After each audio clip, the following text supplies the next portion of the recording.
evening and welcome to this special presentation of WARA 1320 Radio Sports as we're getting ready for the Division III MIAA Massachusetts High School Football Championship game. I'm Paul Healy along with Paulo Salguero. How you doing, Paulo? Magnificent, Paul. How are you? Great. We're here at Gillette Stadium. The rain is coming down. It's more of a mist now, but we are safely ensconced in press box number 3, and I almost feel guilty at how dry we are and how wet everyone else is. Hey, it's going to make for great football, though. You know, Yep. It's the rain did slow up a little bit. When we first came here, we could definitely see how a game plan could change because of that weather. But I think both teams' game plan might be pretty similar to what they've been practicing. Yeah, the 12:30 a.m. game, the wind was howling, the rain was coming down. It really affected the field conditions. And Springfield Central, which averages about 8,322 points a game, was shut out by St. John's Prep 13-0. St. John's Prep was back down to their third-string quarterback, and they won that game. But this is the Division III title. 24 hours after this game, our radio call will be linked up with our video, and the game will be available on the AACS YouTube channel. Dave Angel will be on camera and directing the broadcast. Peter Bray is on graphics. Jim Jones is the engineer in charge. I'm Paul Healy again, and he's Paulo Salguero. We have the number 1 seed, undefeated Milton Wildcats against the number 6 seed, undefeated Wakefield Warriors. And both of these teams, Milton and Wakefield, neither school had a very strong football tradition until their present head coaches showed up. Absolutely. With both teams undefeated, it's going to be really impressive to see this game. Wakefield coming in as an underdog, as they've probably been all season, really. Yep. So they have a lot to prove today, and it's going to be really fun to see them, how they combat Milton today. Steve Dembowski was a longtime coach, longtime high school coach, most successful for Swampscott. My father still cherishes the days in the 50s and 60s when Stan Bondalevich was the Swampscott coach. He really established them as a football program. And then Steve Dembowski came here to Milton 5 seasons ago, brought the spread offense with him. And Milton, they've made the semifinals 3 times. This is their first time in a state championship game, looking for their first state championship, obviously. And then for Wakefield, their head coach is John Rafferty, one of the best players in the history of Wakefield football. As a running back and linebacker, he led the 1970 team to a 9-0 record.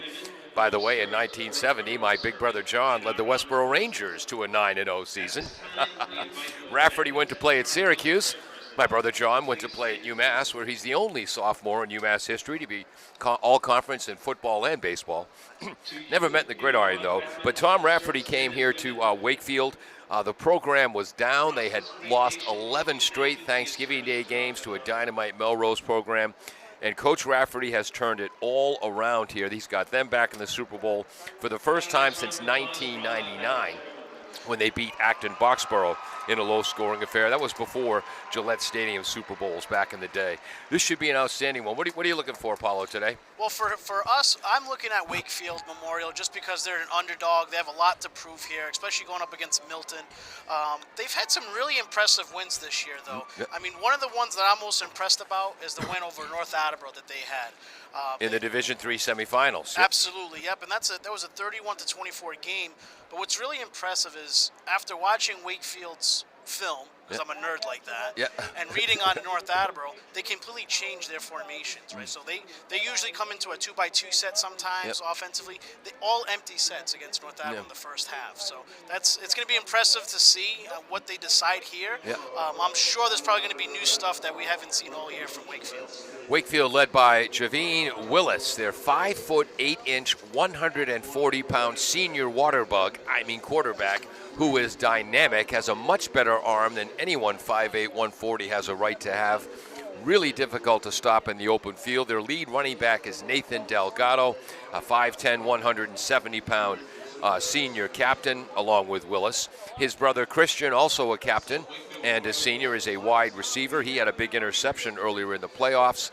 And you have to watch out for number 18, their tight end, although, again, when they go with an empty set, he usually splits out as well. 6'3", 228 pounds. He was the difference in the Wakefield North Attleboro semi-final game. Again, I have been calling Hockomock League games since 2013. I am way wicked familiar with Hockomock League football.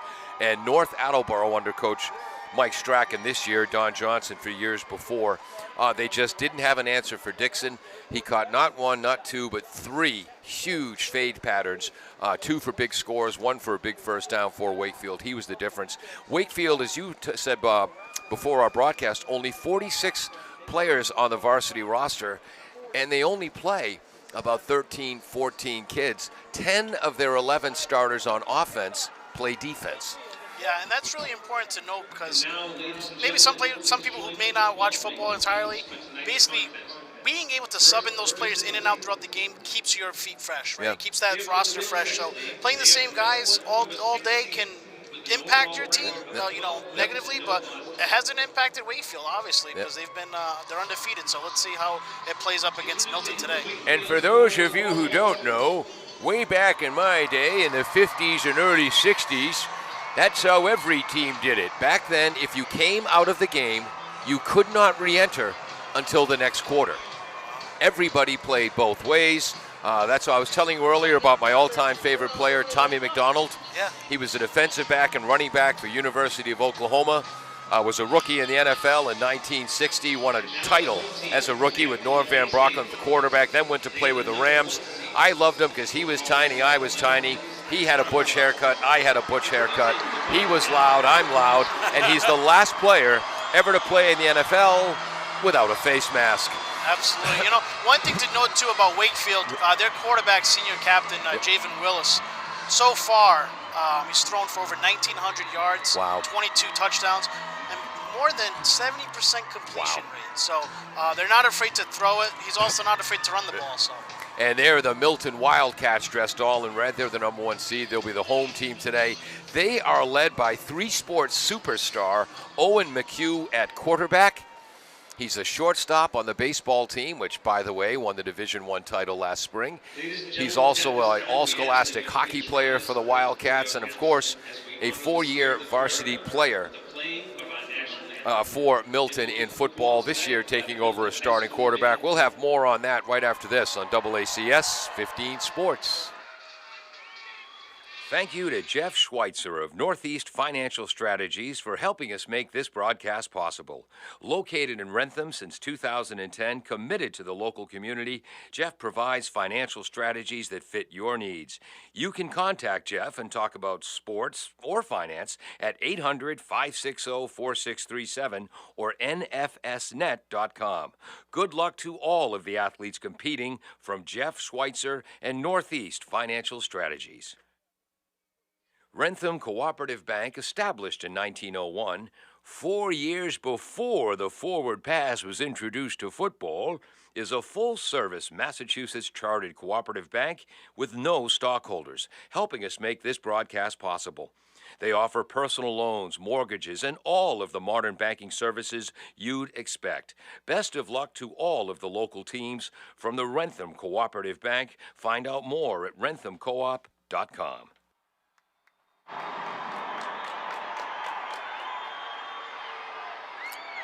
Good evening and welcome to 1320 WARA Radio, WARAradio.com, and AACS 15 Sports TV. I'm Paul Healy along with Paulo Seguero, Dave Angel on camera and editing the broadcast later on. Peter Bray running our graphics, Jim Jones, the engineer in charge. We're getting ready for the Division III MIAA Championship football game here at Gillette Stadium. The undefeated 11-0 Milton Wildcats take on the undefeated 12-0 Wakefield Warriors.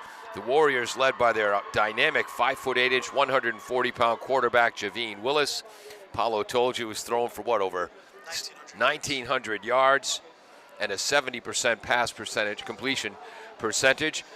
Christian Delgado, an outstanding wide receiver in DB. Nathan Delgado, their lead running back, and look out for 6'3", 228-pound Ian Dixon. So far this year, he has been unstoppable at tight end. For Milton, they're led by their quarterback, Owen McHugh, a three-sport star who played baseball for UMass Lowell. That's where he's committed. Also a star on the hockey team. Shortstop on the baseball team for Milton, which, by the way, won the D1 championship. last spring. Tonight they're looking for their first ever Super Bowl championship, as Steve Dembowski, their head coach for the last 5 years, has turned the program around. Their lead running back is Jack Finnegan. Running back, defensive back, place kicker. I think he also fills up the bottles at halftime. And Milton, they have their quarterback Owen McHugh coming off some great games. I mean, their Thanksgiving game against Braintree, 42-0. Finnegan kicks off. This will be returned from his own 11-yard line across the 20, up near the 27-yard line. Tackle was made by number 10. Who returned that? I believe that might have been Woish or Bob DeFeo on the return. Tackle made by number 10, Zach Stowell, a junior for Milton. 1st and 10 for the Wildcats, heading left to right at their own 27-yard line. With my 4-color pens, which I'm nothing without, Paulo. Wakefield is the blue pen. Milton will be the red pen tonight. Shotgun formation, no running backs. Now coming into the backfield is number 21, Nathan Delgado. They give to Delgado. He's trying to run right behind Letchford, the tackle, and Cusack, the guard. Gets across to the 32-yard line. In on the tackle, number 9 for Milton, KJ Beckett. And that's your traditional formation you're going to see. They like to run the trips. They play a motion a lot too, right? So they run that motion, something they do a lot out of that with the trips. They either pass it, they'll run out of it. That's your traditional formation we've seen all year from Wakefield. We'll give them a 5-yard gain on 1st down. 2nd and a long 5. 2 tight ends now. 2 wideouts, 1 running back next to the quarterback. A quick out to the left side. It is caught by number 7, Christian Delgado. Makes the catch, and he's going to be just short of 1st down yardage. It'll be 3rd and about 1. Tackle made by number 28, Ferris Collins. 3rd and 1. Whoops, they started moving the chains too soon. My father was on the chains for 40 years at Westboro High, captain of the chain gang. He would not be pleased by that. How many did they give him there? 4 yards. So that's number 11 to number 7. Plus 4. 3rd down, 1 yard to go. They're at their own, we'll call it 37-yard line. Excuse me. Oh, they did give him the 1st down. So we'll make that a 5-yard completion. I was going to say, if they started at the 27 and now they're at the 37. I'm not the world's greatest mathematician, but I can figure that out. That's 10 yards. Coach Rafferty, John Rafferty, the coach for Wakefield. There's a modified double wing formation for Wakefield. The right wing, Christian Delgado, goes left, running behind Johnson. And Amini, the tackle and guard, he's out to the 48-yard line. Another 1st down. 11 yards for number 7. Christian Delgado. His brother is known as the bruising runner. Christian knows what he's doing with the ball too, doesn't he? Oh, absolutely. They're both dynamic runners. Wakefield, that's what they do well too, right? They're line blocks for them. They know how to read blocks. They're getting upfield. Again, 2 tight ends, 2 wide. Oh no, tight end right. Excuse me. Wide out to the right. Here comes Delgado, ripped to the turf by number 28 for Milton, the junior Ferris Collins. That was Nathan Delgado on the carry. Boy, he's still got 3 yards on that. He's at the 48, actually 4 yards. He's at the 48-yard line of Milford. 2nd down, 6 yards to go at the plus 48. Nathan Delgado coming into this game with over 1,100 rushing yards with 13 touchdowns. Wow. Now they send 2 wideouts to the left. Dixon is in the slot to the left. 1 wideout to the right. 2 backs behind the shotgun quarterback. This will be Nathan Delgado running left, hit in the backfield, taken down by number 55, Bobby Feetham. And we're going to call that no game. Also winning the tackle, number 17, Luke Haley. And the good thing about Wakefield is they have so many dynamic runners, they can switch it up on you, right? Yep. They have the Nathan Delgado they're using. Bobby DeFeo is also going to be another dynamic runner. They use number 9. And he's coming in with 9 touchdowns, Bobby DeFeo. So. We're approaching 9 minutes to go in the 1st quarter. The Warriors moving left to right in their first possession. Here's the double wing formation with a wide out to the right. Left wing comes in motion to the right. They toss to him. First down run for Nathan Delgado. Screaming up to make the tackle from the defensive back position, number 17, Luke Haley. First down, Warriors. So Nathan Delgado, the left wing on that double wing formation. Quarterback's under center. Fullback's helmet is almost touching the quarterback's fleshy hindquarters. A wing on the left, actually a slot on the right when they use a wideout. Now they're back to that same formation, this time the wideout to the left. 1st and 10, they're at the 39. Was it a 3-yard gain to give? Actually, that was 11, wasn't it? No, I'm sorry. That was 5. This is 1st and 10. This run goes up the middle for, let me think. I was going to say nowhere, but it was actually a 1-yard gain. That was Bobby DeFeo with the carry. He's number 9 for the Warriors, and we'll give him 1 yard. DeFeo plays fullback in that double wing. 2nd and 9 at the 38-yard line. This will be the 8th play of the drive coming up here. Opening drive of the first quarter. Trips to the right. They play it all day, they'll see that. One running back next to the shotgun quarterback. That's Delgado. No, that's number 9, DeFeo, I believe. And DeFeo, he's going to be within a yard of a first down. So it was 2nd and 9, an 8-yard gain for DeFeo to be 3rd and 1. Wakefield, they're at the 29-yard line of the Warriors.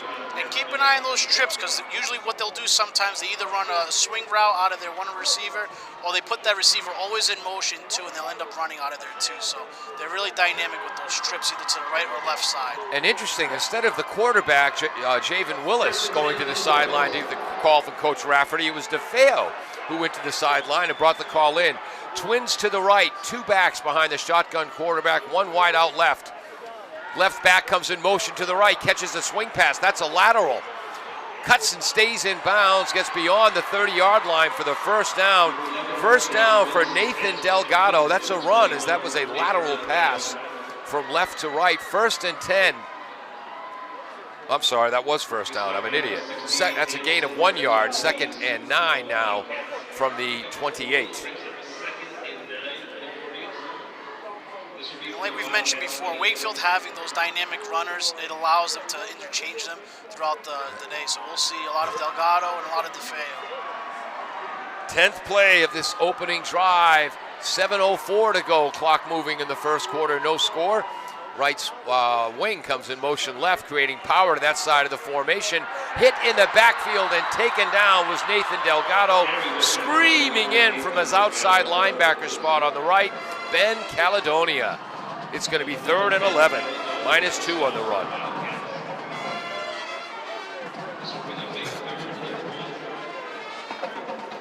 Ball's at the 30-yard line.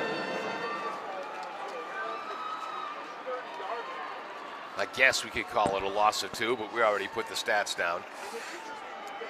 Wakefield looking towards the huddle, and now the play is being brought in by number 10, John Fitzgerald. Fitzgerald, a 5'8", 140-pound sophomore. Twins to the right. Dixon, the tight end, is left. Back to pass is Willis. Hit in the backfield and taken down.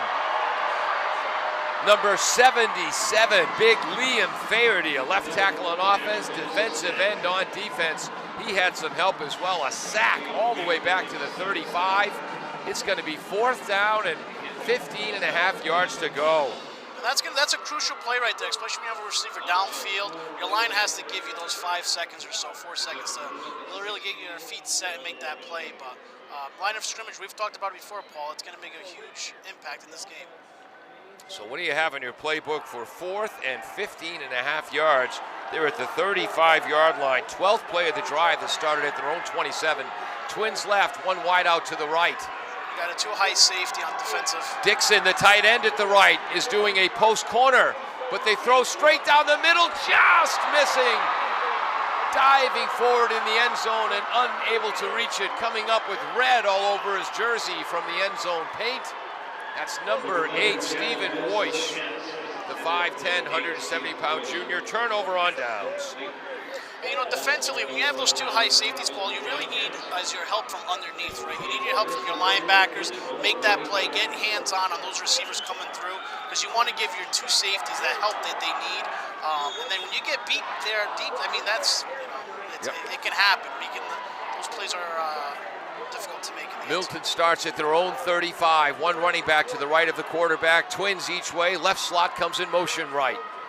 They give right up the middle, going absolutely nowhere. Jack Finnegan was the ball carrier. Tackles made by number 77, Caden Johnson, a two-way lineman. 18, Ian Dixon there as well. Dixon's the other defensive end. 2nd and 10. Whoops. So that was Finnegan. Excuse me. Yes, Jack Finnegan. Trips to the left, Twins to the right, empty backfield with Owen McHugh calling the signals. 4-man front for the Wakefield Warrior defense. No blitz. Throwing to the left, flat pass is complete. And there's Owen McHugh showing his strong arm.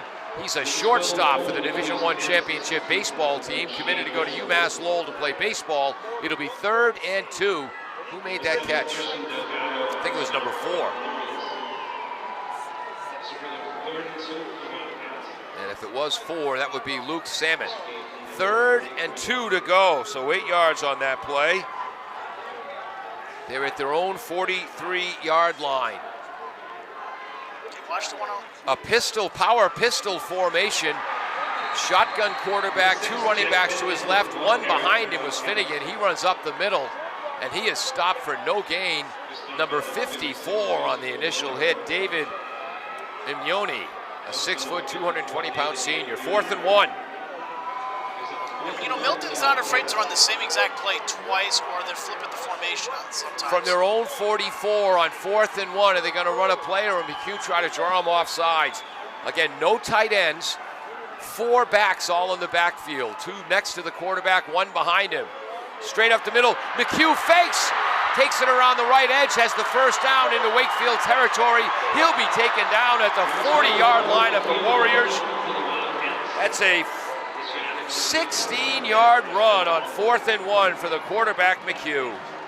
You know, he's not afraid to run it. You know, in past games, you know, he's had, just his Thanksgiving game, 2 rushing touchdowns and with 4 passing touchdowns. So he's a dynamic quarterback. He's not afraid to go outside, run it up the field. You know, and that's playing both sides like that is really important. Twins to the left, that's the wide side of the field as Milton moves right to the left. Twins to the right. The running back, Finnegan, to the right of McHugh. Just a 4-man rush. McHugh tries to scramble, gets to the line of scrimmage. Ball is out. Milton recovers. And the recovery made by, come on, turn around, son. Number 72, the center, Kokoris. And again, center's a skilled position. That's a loss of 1 for the quarterback, McHugh. Technically, it goes as a sack. 2nd down, 11 yards to go. Milton, no score, first quarter. Inside 3 minutes to go. 2nd and 11 at the 39. Giving to Finnegan, running to right, the short side. Gets to the edge, cuts upfield, a gain of 7 or 8 yards, knocked out of bounds on the far sideline. So that was the plus 41. So he goes from the 41 to the 33, 8-yard gain. You know, the thing that Milton does too offensively is they run a lot of option play, right? Like you'll see McHugh RPO, run pass option. We got to take a break. We'll be right back after this on AACS 15 Sports. No, we're not going to take a break because my computer's off.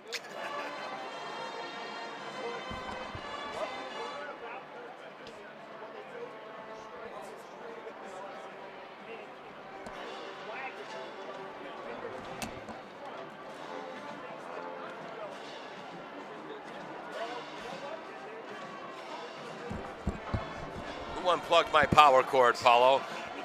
Want to thank our sponsors, Patriot Subaru, Rich Harwood from Lovell Harwood Financial Services, Rentham Cooperative Bank, the Eagle Brook Saloon in Norfolk, New England Financial Services, W.H. Riley & Sons, Ryan & Sons Gob Shop, Village Auto on the Attleboro-Norton line, and the Gavel Public House. Third and a long 3 for Milton. McHugh fakes to Finnegan, tries to run to the wide side, taken down at the 35, screaming upfield to make the tackle for Wakefield number 8, Stephen Woish. It's going to be 4th and 6, so that's a loss of 3 for McHugh. Whoops, there we go, Paulo. No worries. I was just, before I was saying, Milton runs a lot of run-pass option. Defensively, that can be hard to guard against because when he has time to sit back and decide what his option is going to be, if he's going to hand it off to the run, as a linebacker, you're trying to figure out your key. Are you blocking that run, or are you going to drop back in your zone? So it's tough for Wakefield's defense to play against that. 4th and 6, Milton, they take a timeout. Now we'll take a timeout. When we get back, it'll be 4th and 6 Wildcats from the 36-yard line of the Warriors. Nearly 150 years ago, William H. Riley and his son Elmer started providing coal, straw, and other heating supplies to the people of North Attleboro. W.H. Riley & Son is still owned by the same family, but now delivers oil and propane and services your heating and cooling systems. Today, like then, you can rely on W.H. Riley & Son for all your heating and cooling needs. Welcome back to 1320 WARA, WARAradio.com, and AACS 15 TV. Well, Paulo, as your grandmother used to say, are you sure it's plugged in, dear? We got the computer plugged in now, so we can thank our sponsors who help make this broadcast possible and actually play their spots. Big play here for Milton. Their first possession. This will be the 8th play of the drive, started at their own 35. It's 4th and 6 at the 36 of the Wildcats. They're on the left hash mark, moving right to left. Empty backfield. Tight end left along with 2 receivers, 2 split out wide to the right. McHugh looks right, has time on a 4-man rush. Passes high, trying to connect with Shane Olson. Each team has driven the ball effectively. Each team has turned it over on downs on their first possession. Yeah, you know, Milton's offensively, when they have that, we mentioned earlier, that run-pass option, it's tough defensively to do that, right? So obviously, if you're playing a zone defense, one of the keys is you want to stay in your zone. You don't want to bite on them, right? So previously in the past, what Milton has done in the end, and they're afraid to do this in the goal line. They'll pass in the goal line. Yeah. They'll roll out and wait for that defender to bite on that, and next thing you know, he's dropping it in the receiver's hands. So that's another thing to Wakefield to keep an eye on defensively. Wakefield comes right from the sideline. They're heading left to right. They're on the right hash mark. The tight end on the right is the dynamic Ian Dixon. Quarterback Willis in shotgun formation. 2 wideouts to the left. Left running back, or the only running back to the left of Willis, he runs right behind White, the tackle, Ruiz, the guard, behind Letchford, the tackle, and Cusack, the guard. He moves out to the 40-yard line. It's a gain of 3, 2nd and 7, short 7. In on that tackle, number 67, Griffin White. Was that Delgado? Yes, it was, 21. So that's 3, 2nd and a short 7 from the, actually that was a 4-yard gain, wasn't it? Because it went from the 36 to the 40. Back to pass, Willis. And that is overthrown high as he was rushed quickly by number 77 for Milton. That's Liam Faherty. They don't have the heights and weights listed for Milton, but he is the by far the tallest lineman on the field at left defensive end. Yeah, I mean, offensively, the good thing about Wakefield's captain, Javen Willis, is with a completion rate of more than 70%, he's efficient with it, right? He's not gonna put the ball somewhere where it shouldn't be. Yeah. And so he's a smart quarterback in that sense. And so let's see how they handle this drive now. Yeah, if you're 5'8", 140 playing quarterback, you better be smart and you better be quick. Twins both ways. The left slot comes in motion to become a running back. They run towards the right sideline. Willis pump fakes. Willis throws underneath. It is complete to number 7, Christopher Delgado, and that was great coverage by Ferris Collins, a better pass. And Wakefield does that too. They'll do those rollouts throughout the time, and I mean, having a quarterback who's such a dynamic runner allows you to be able to do that, and Wakefield just did it so efficiently. They move from their own 40 to the plus 46, so that's a 14-yard gain on 3rd and 6.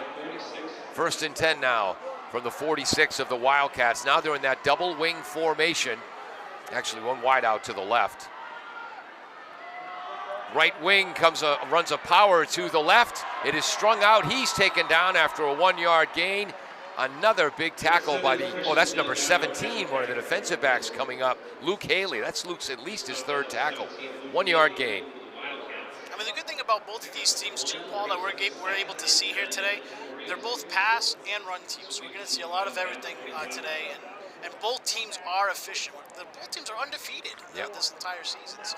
They're at the plus 45. Our next game will be King Philip against Catholic Memorial. They switch from a spread offense to this double wing type look.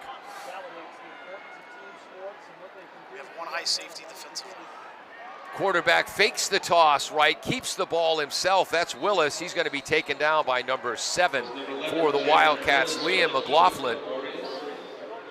And he goes from the 45 to the 41, and that will end the first quarter of play. Boy, that went quickly. So a 4-yard gain. When we get back, it'll be 3rd and 5-6 yards to go for Wakefield at the 41 of Milton. Ryan and Sons Family Sports is a 3-generation family business that first opened their doors way back in 1949. Ryan and Sons is a local source for sports equipment and high school and professional sports apparel. They sell a variety of local town apparel, school sports hats, and more. Ryan and Sons is located at 15 North Main Street, downtown Attleboro. You're invited to stop by and check out their wide variety of embroidered and screen-printed high school sports apparel. This broadcast is made possible thanks to our lead sponsor, Mark Perryman, and the entire staff at Patriot Subaru, 551 South Washington Street in North Attleboro. Patriot Subaru is proud to support the local athletes competing for a love of the game. For more information, visit Patriot Subaru of NA.com. Subaru sales and service in Massachusetts, Rhode Island, and beyond. Love, it's what makes a champion a champion. Is that how it goes? Welcome back. 3rd down, 5 yards to go for the Wakefield Warriors. Their first Super Bowl appearance since 1999. Milton, their first Super Bowl appearance ever. 2 tight ends, double wing offense. Right wing comes in motion left for the toss. Running behind Johnson, the tackle, and Mioni, the guard, and LaMonica, the center. He's going to get to the 35-yard line. 1st down, and on the run, number 7, Christian Delgado. Moves from the 41 to the 35, a 6-yard gain. Needed 5, got 6. No score here early in the second quarter. 1st and 10. Wakefield Warriors at the 35 of the Wildcats. Left wing runs right. That is Nathan Delgado. Has to go back to the left out of that tight double wing formation.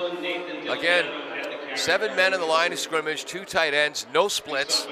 The fullback is right on the quarterback's behind, and the 2 wings are right off the tight ends, outside shoulder.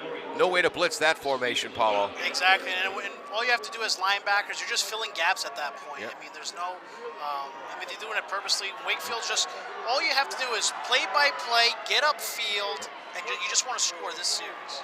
That was a 5-yard gain for Nathan. 2nd and 5 at the 30 as they move right to left. No score early in the second quarter. They give to the fullback up the middle. And now all the linemen join in from both teams. Looks like a rook in rugby or a scrum. That's the fullback in that double wing formation, Bobby DeFeo on the carry. We'll give him 2 yards and call it a 3rd down and a long 3. And they're at the 28-yard line of Milton.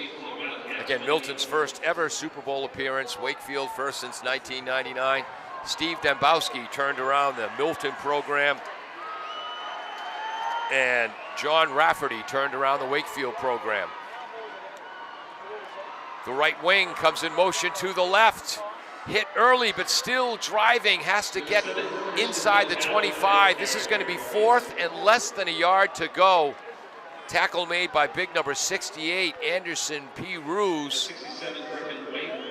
Griffin Wade in there as well. Who was the ball carrier there? 21, Nathan Delgado. So we'll give him 2, 4th and a little less than 1. And they're just outside the 25-yard line. Double wing, actually wing left, slot right, split end to the right. Timeout called, and that timeout is called by Milton. No score. Timeout Wakefield, okay. Their second of the half. 9:29 to go, second quarter. We'll be right back. Village Auto Sales, a family-run auto dealership, has been serving the Attleboro area for over 20 years. They have a large selection of cars and trucks for sale with an inventory that changes weekly. You can visit their website, villageautomA.com, to review a selection of featured vehicles or search for vehicles by make, body style, or price. Village Auto Sales, located at 1076 Pleasant Street on the Attleboro-Norton line.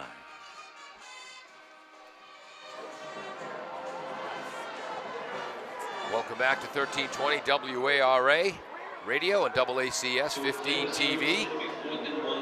Dixon, the tight end, is on the right. Tight end on the left is number 45, who's not in our program. 4th and a little less than 1. 2 tight ends, 2 wideouts, 1 running back with his shotgun quarterback, Willis. Willis fakes, runs right up the middle, breaks the tackle, cuts to the outside, cuts inside, touchdown Wakefield! A 25-yard touchdown run for quarterback Javeen Willis. Or Javin.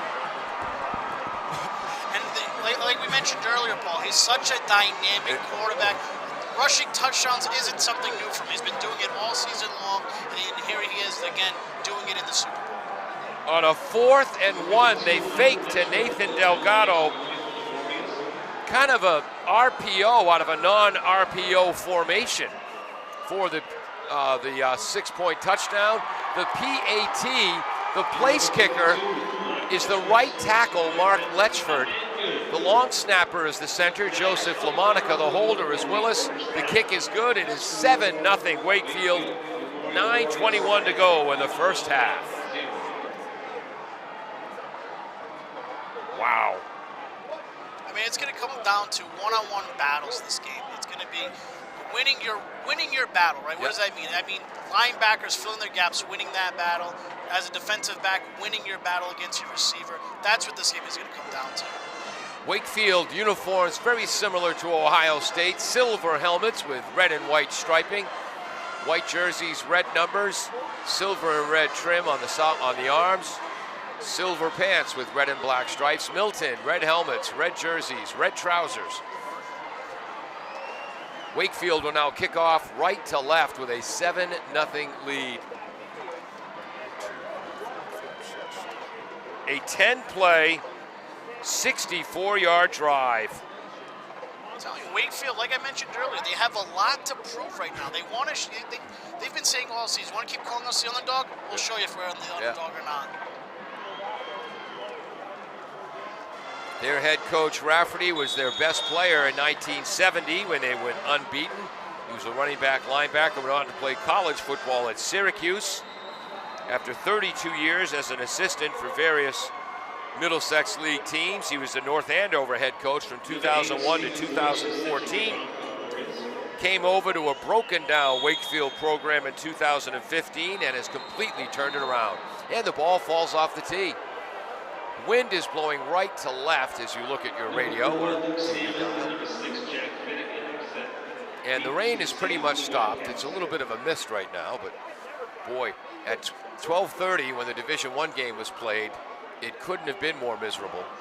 Yeah, and I think we can tell right now that still, when the fact that it's 2 times that ball has fallen off the tee already. Yeah, and someone will be holding this ball for the kicker. And the kicker is number 8, Woish. Slow kick, picked up at his own 24-yard line all the way across the 35. Grinds out to the 37-yard line. Host of Warriors in there on the tackle. Which Wildcat returned that? That's number 27 on the return, A.J. Cicerone. You know, Boyce, too, he plays wide out. He actually has the program record for receiving touchdowns out of Wakefield. He has 10 receiving touchdowns.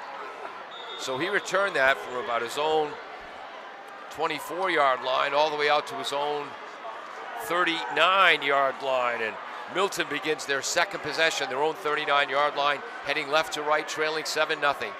Trips to the right, 1 to the left. A counter to Finnegan. Started right, came back left. He's going to gain 3 yards. In on the tackles, number 54, Emioni, and number 77, Johnson. Second and a short 7, we'll call it. Whoops. Ball at their own 43. Back to pass is McHugh. Looks left, fires over the middle, and is caught by number 4, Luke Salmon. First down for the Wildcats. Move from their own 43 to the Wakefield 47. So it's a 10-yard gain. First and 10, trailing 7-0 Wildcats. Trips to the right, 1 receiver left, that's the short side. Again, just 4 men in the rush for Wakefield. McHugh flushed out to the right, fakes the pass, he'll run across the 40, across the 35, out of bounds. Another first down for the Warriors. McHugh with a scramble from his own 47, from the Wakefield 47 to the Wakefield 33. That's a 14-yard gain. Play comes in, and again, Milton, a much deeper roster than Wakefield. Yeah, Milton with 63 players listed on their roster. Wakefield just 46. Again, trips to the right, that's the short side. 1 wide out to the left. The running back, Finnegan, is to the left of McHugh. McHugh fakes to Finnegan, back to pass, heavily rushed. Spins out of a hit, tosses it to Finnegan on the right for a screen pass, dropped. Great pressure by number 54, David Emiuni. Yes. No, I was just going to say, that goes to that run-pass option. He's waiting, seeing what that defense is going to do. If they bite on the run, then it's a perfect time to pass, and he has his check down right there. Yeah. Just wasn't able to complete it. Steve Dembowski, longtime coach, most recently at Swampscott, where he made 5 Super Bowl appearances in his 5th year at Milton after, I think, 3 losses in the semifinal rounds of the playoffs. They finally make it to a championship game. Milton substituting a ton of players. Wide right is number 13, Fulton. Now we have trips to the left, running back to the left of the shotgun quarterback, McHugh. Bubble screen, but having to go down to make the catch is number 10, that's Zach Stowell. That's just, incomplete, they're saying. So it'll be 3rd and 10. Wildcats at the 33 of the Warriors, moving left to right, trailing 7-0. 7:40 to go, clock moving first half. Twids both ways, right side's the wide side. McHugh changing the play. 4 down linemen, 3 linebackers, 4 defensive backs. McHugh has time, throws to his left, it is caught on 1 knee, but enough for a first down. On the reception is Michael Fulton. First down, Wildcats on 3rd and 10. Moves from the 33 to the 21, 12 yards.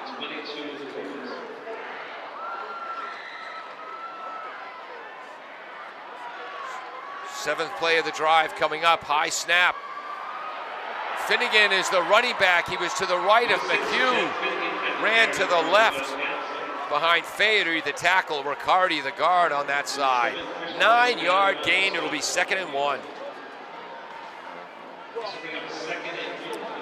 At the 12-yard line. And the thing about what Wakefield has to look out for too, especially right now on the goal line, Milton tends to do those trips, they'll run motion out of it, and they're not afraid to run the same exact play twice as they've done in the past. Tight end is left, that's the short side. They try to go up the middle, nothing there. Finnegan slammed to the turf by Max Cusick, a right guard on offense, defensive lineman on defense, and I think also in there was number 54, David Amioni. They're calling it no gain, 3rd and 1, but it was 2nd and a short one. Now it's 3rd and a long one. 12-yard line of the Wildcats. This time a crossbuck. McHugh, the back on the left, runs right. Finity, the back on the left, runs right. McHugh, the quarterback, goes to the left. Hit by initial contact, keeps his feet moving, and another first down for Owen McHugh. He's at the 3-yard line. That's a 9-yard gain. 1st and goal at the 3. They have to be prepared here too, Wakefield, for those passes. Thanksgiving game, they had 2 goal line passes. Yep. Same idea. They would run the option, they would motion out and wait for the deep beat it, bite on it. But let's see what there's the motion going left. Yeah, right slot comes in motion left. They give to Finnerty coming up the middle. He's going to get absolutely positively nothing. 4 Wakefield tacklers there, but getting up from the bottom, number 50, Letchford and Amioni on the tackle. Finnegan, no gain. You know, for those watching football too, putting a player in motion teaches the offense, it tells the offense a lot about that defense. You're waiting to see if that defender goes with that receiver, because that's going to tell you if he's in man or zone. Right. That's actually a loss of 1. The ball is back to the 4. Twins to the right, twins to the left. Running back to the right of the shotgun quarterback, McHugh. 5-man front now for Wakefield. McHugh runs right, option pitch to Finity, into the end zone, untouched. Touchdown, Wildcats. They trail 7-6 with a PAT coming up. Perfect option by McHugh.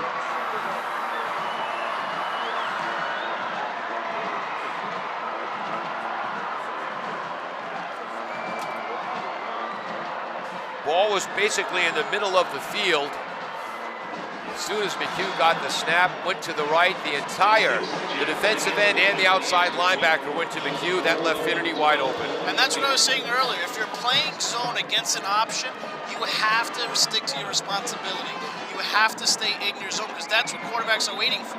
They're waiting for you to bite on that so they can dump that. Finnerty kicks the PAT through the upright. Finnegan, kicks the PAT through the uprights after the touchdown. We are tied at 7, 4:49 to go in the first half. We'll be right back. 1901. Rentham Cooperative Bank, established in 1901, 4 years before the forward pass was introduced to football, is a full-service Massachusetts chartered cooperative bank with no stockholders, helping us make this broadcast possible.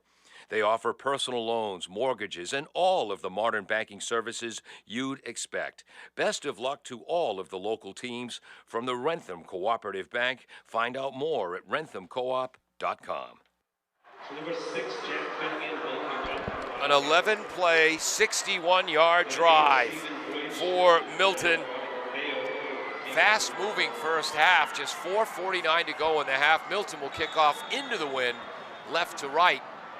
This will be Finnegan, like he doesn't do enough. High kick, fielded at his own 8-yard line, coming straight up the middle across the 20, the 25, gets to the 25 and stops there. That's number 8 on the return, Stephen Woosh.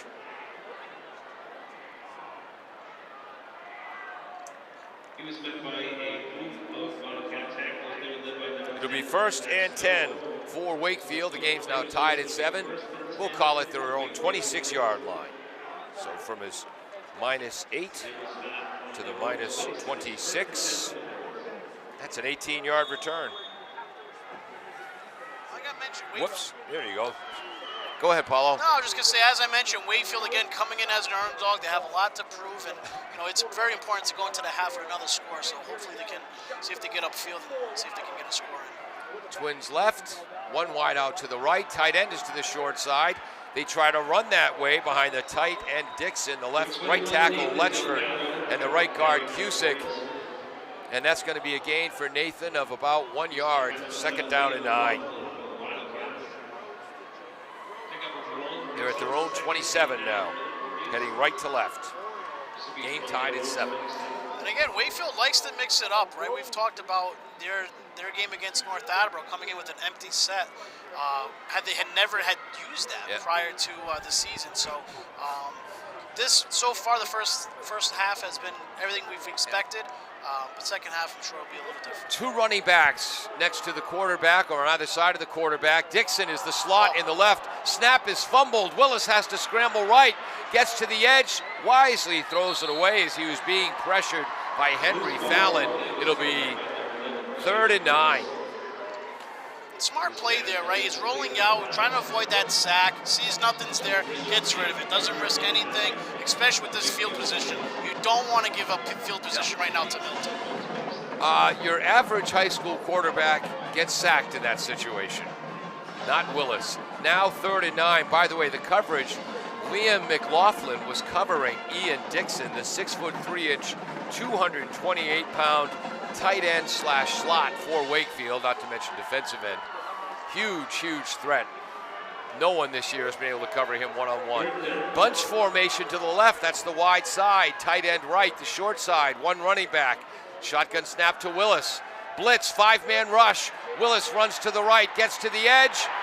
Taken out of bounds, credit the sack to Liam Faherty. It'll be 4th and 10. It's so tough as a quarterback. I mean, because the important part about a quarterback is you want to be able to get through your progressions, right?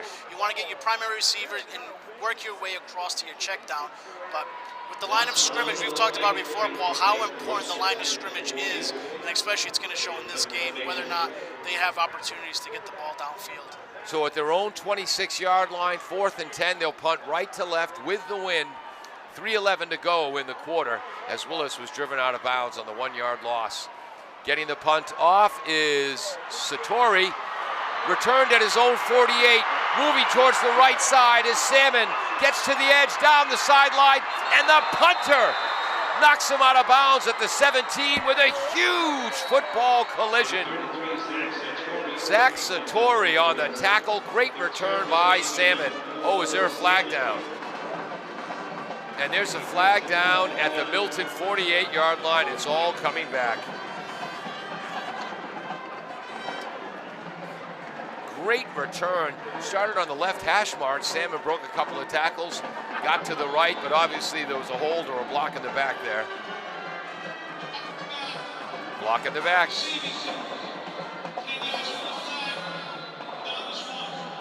That's the first penalty of the game, isn't it, Paulo? It is, yeah, And honestly, you want to limit your penalties, but honestly, and kickoffs and punts, it isn't too uncommon to see a block in the back. Well, fast break football. But you see how different field position changes now for Milton. Yes, instead of being at the 17 of Wakefield, they're at their own 37. Twins to the right. Wide receiver and tight end left. Running back Finnegan to the left of McHugh. Again, Wakefield just runs 4. McHugh scrambles to the left, fires a bullet for a 4 to 5 yard gain. I think that was on the reception, Michael Fulton. That's a 5-yard gain, 2nd and 5. Fulton's second reception, it'll be 2nd and 5. Their own 42. Trips to the right. 1 wide out to the left, that's the short side. Finnegan to the right of McHugh. And this time they do send a blitz, but McHugh gets away from it, scrambles left, passes batted down. And who's that? I believe that's number 56, Joe LaMonica. He's the center on offense, the long snapper. And is he a defensive end or an outside linebacker? Defensive end, nope. Outside linebacker defensively. Nope, defensive end. I'll get it, Paulo. Offensively, when Milton runs those trips to wide side of the field, it's just hard because even if you get 3 progressions, it's such a long throw to make. Yeah. So he stays on the short end of the field. It's a tough play. 3rd and 5, trips to the right. That's the wide side. Twins left. Clock stopped with 2:42 to go in the first half. We're tied at 7. Milton in red, Wakefield in white. Silver helmets and pants. McHugh has time. Oh, and the pass is dropped. Running a post pattern, he was at the Wakefield 40. Wakefield was playing a soft zone. The receiver was running underneath it. That's the old running before you make the catch trick. And that's it's going to be a crucial. Those completions will be crucial here, especially getting that field position. When you have that zone in the middle of the field is wide open, it is crucial to have that completion. Milton's going to come back and let's see. So now for sorry, Paulo. So now for their own 42, Milton will punt left to right. That's technically into the wind. Ooh, almost blocked, an end over end. Punt gets a good Milton roll. I want to see who the punter is. Punter is number 12. Oh, Owen McHugh, that's right. He's been punting since his freshman year, I should know that. Ball rolls all the way to the 21-yard line of Wakefield. So that's 8 and 29. No, 8 and 39. Wow. That ends up being a 46-yard punt.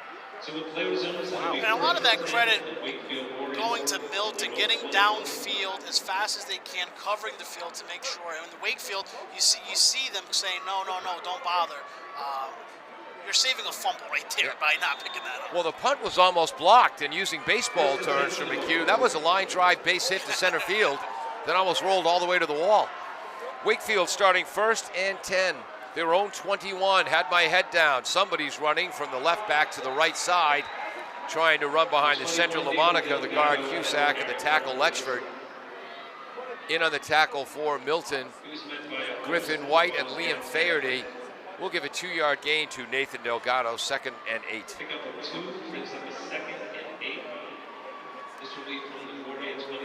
Clock is moving as we're now inside. 2 minutes to go in the first half, tied at 7. Dave Angel on camera, Peter Bray running graphics, Jim Jones, the engineer in charge. I'm Paul Healy, along with Paulo Salguero. Back to pass is Willis, looks left, now right, one-on-one coverage, hangs up and the catch is made! Great coverage by Patrick Miller, but the pass was perfectly thrown. Stephen Weiss with the catch, first down. Football is about those mismatches and the one-on-ones. That's what Wakefield was waiting for there, for that one-on-one matchup up the sideline. And Walsh, again, program record he has for the receiving touchdowns for Wakefield. Dixon, the tight end on the right, tries from a seam pass. Willis ducks under a rusher, and the pass is incomplete. That previous pass went for their own 23 to the 35 of Milton. So that's a 42-yard completion on that last pass. After the scramble by Willis, the first down pass is incomplete. It'll be 2nd and 10 Wakefield at the 35 of Milton. Now we're caught up, Paulo. And Owen has an arm. It's not the first time he's thrown it down 40 yards, or especially across the middle of the field. That time up the sideline with the one-on-one. Yeah, it's Willis there, Javen Willis.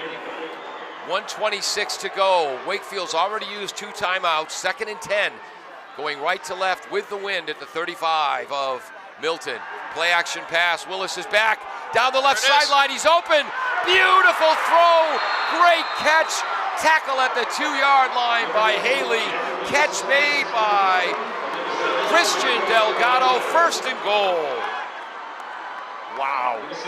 That is his 2nd long ball. That was perfectly placed. In stride. What a great tackle by Haley. 1st and goal at the 2. That's a 33-yard pass. So a 42-yard completion and a 33-yard completion. 1:18 to go in the half. On the left half mark, they go back to that double wing formation. The left wing is Nathan Delgado, runs right. He's in the end zone. Well, the ref on the left says he's in. The one on the right does not, but the man in the white hat says yes. Touchdown for Delgado. Dixon was the tight end on that side. Letchford the tackle. Cusick the guard. And a 2-yard touchdown run for Nathan Delgado. And the Wildcats made it tough for him. Absolutely, and I mean, again, Wakefield finally getting those throws out there, getting downfield. Like we've mentioned before, OMQ is not a stranger to being able to throw the deep ball. That's Willis. Javen Willis, rather, sorry. Yeah. And being able to make those deep throws is crucial for your offense. And basically, they're having those one-on-ones with no help from the safety, and that's what's causing that one-on-one matchups. Long snapper LaMonica, the kick by the right tackle. Letchford is good. It is 14-7, 1:08 to go. That drive in 5 plays covered 79 yards in a minute and 8 seconds. Wow. A 42-yard completion from Willis to Woish and a 33-yard completion to Delgado. Both of them could not possibly have been thrown better. Oh, the kick was no good. Sorry, thank you, folks. We have Dave Angel and Jim Jones trying to get me to rip off my headset so I can hear them. It is 13-7 Wakefield. The kick was no good. And again, keep in mind, these goalposts are professional goalposts. They are 6 feet thinner than high school goalposts. And that might have made the difference there. Back in 2019, when North Attleboro played St. John's of Shrewsbury in the Division III title game, North Attleboro missed a PAT that would have been good on high school posts. The next time they scored, they had to go for 2. They failed, and that was the difference in the game, giving St. John's the title that year. Would you rather that, or would you rather figure out if you're going to the Super Bowl by a coin flip? Yes, the way Wakefield got to the Super Bowl in 1999 against Melrose. They tied Melrose 14-14 on Thanksgiving Day. Now kicking with the wind, just 1:08 to go in the first half. Woish with the kick, fielding at his own 9-yard line. The ball is muffed, picked up by Salmon at his own 5. Tries to run right, the wide side of the field, gets to the 10, gets a great block on the edge. And a late flag comes in. I think they're going to call that a blindside block on A.J. Cicerone. Again, I'm 63 years old, and for 61 years of my life, that was a legal block. Yeah, I mean, and now they call it a blindside block illegal. Sorry, Paulo. No, I'm just saying that the game has changed so much. It's continuing to change. And so we'll see if it is that block that they call it. And I can understand if someone comes in from the blind side and hits someone else, high in the neck or in the head, or dives, explodes into them. But that block thrown by Cicerone, he basically just got in the way like a basketball screen of the Wakefield player. But it was from the blind side, and they are lifting the flag up. Great call by the officials. It wasn't a blindside block. Again, he didn't launch himself into the Wakefield player. He just stood there like a pick. And what are you going to do in that situation? All right, well, a little more than a pick. I mean, the thing but is, it wasn't a blindside. I mean, the thing is, ultimately it comes down to a kickoff and kick return. You're running full speed and you're trying to make that block. I mean, it's going to happen. So the return from his own 4-yard line to his own 32-yard line. 28 yards. 1st and 10. Wakefield's defense going out with 2 high safeties. Just 57 seconds to go in the first half. They're at their own 32. McHugh is pressured again, just a 3-man rush. And McHugh's going to be taken down. First big play of the game that we've seen by Ian Dixon. And if you wonder why Wakefield doesn't blitz more and only rushes 3 or 4, because they have people like Ian Dixon at defensive end. And the thing that Wakefield did so well right there was their coverage. What do I mean? The safeties are getting the help that they need underneath from those linebackers, from those DBs. So as you're seeing that progression happen with those receivers going upfield, all the defensive guys are getting their hands on them. All you need is to stop that receiver for a split second, get him off route, and that's what Wakefield's being able to do. 13-yard loss on the sack. 2nd and 23, McHugh. 11 seconds to go. Throws in the right flat. Finnegan is forced out of bounds by Letchford. And with 7 seconds to go in the half, trailing 13-7. Ball's at the 20. That's no gain. So it's a completed pass to Finnegan, but no gain thanks to the tackle of Letchford. 3rd and 23. PA announcer says 22, but I trust my math. Oh, Finnegan runs right, breaks a tackle, and he'll be taken out of bounds. 1 second to go in the half. Finnegan moves from his own 20 to the original line of scrimmage, his own 33, a 13-yard gain. But it's going to be 4th and 9.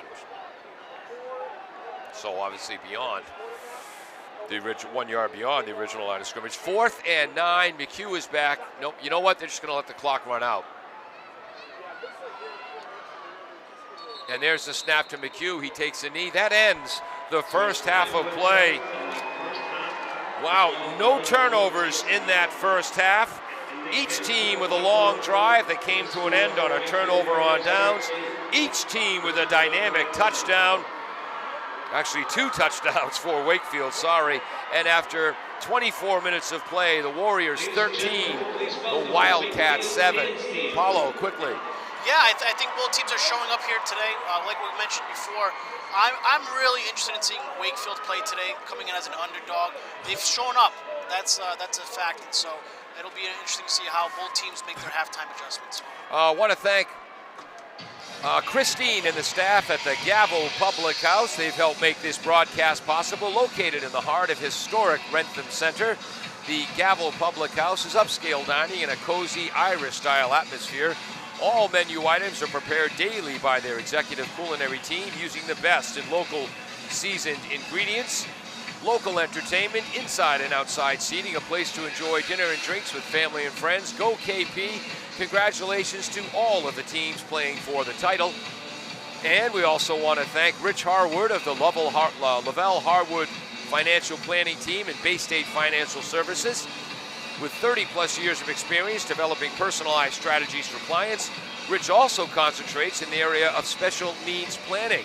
This planning is unique and requires extensive training and knowledge outside the general planning process, providing financial security for special needs families now and into the future. More information at levelharwood-baystate.com. Best of luck to the Warriors and all of the teams competing for a championship. 13-7 Wakefield at the half. Don't go away. This broadcast is made possible thanks to our lead sponsor, Mark Perryman, and the entire staff at Patriot Subaru, 551 South Washington Street in North Attleboro. Patriot Subaru is proud to support the local athletes competing for a love of the game. For more information, visit Patriot Subaru of NA.com. Subaru sales and service in Massachusetts, Rhode Island, and beyond. Love. It's what makes a champion a champion. Is that how it goes? Village Auto Sales, a family-run auto dealership, has been serving the Attleboro area for over 20 years. They have a large selection of cars and trucks for sale with an inventory that changes weekly. You can visit their website, villageautomA.com, to review a selection of featured vehicles or search for vehicles by make, body style, or price. Village Auto Sales, located at 1076 Pleasant Street on the Attleboro-Norton line.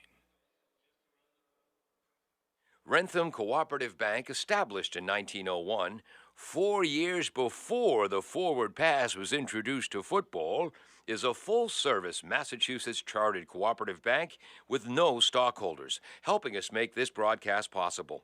They offer personal loans, mortgages, and all of the modern banking services you'd expect. Best of luck to all of the local teams from the Rentham Cooperative Bank. Find out more at renthamcoop.com.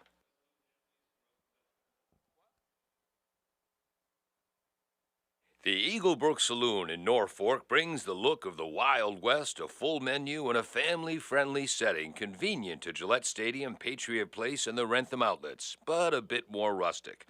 An experience not often found in this neck of the woods, partner. Gift cards, T-shirts, and souvenirs always available. Good luck from Chuck and Ellen and everyone at Eaglebrook Saloon. All hail the spirit of Russ Francis. EaglebrookSaloon.com.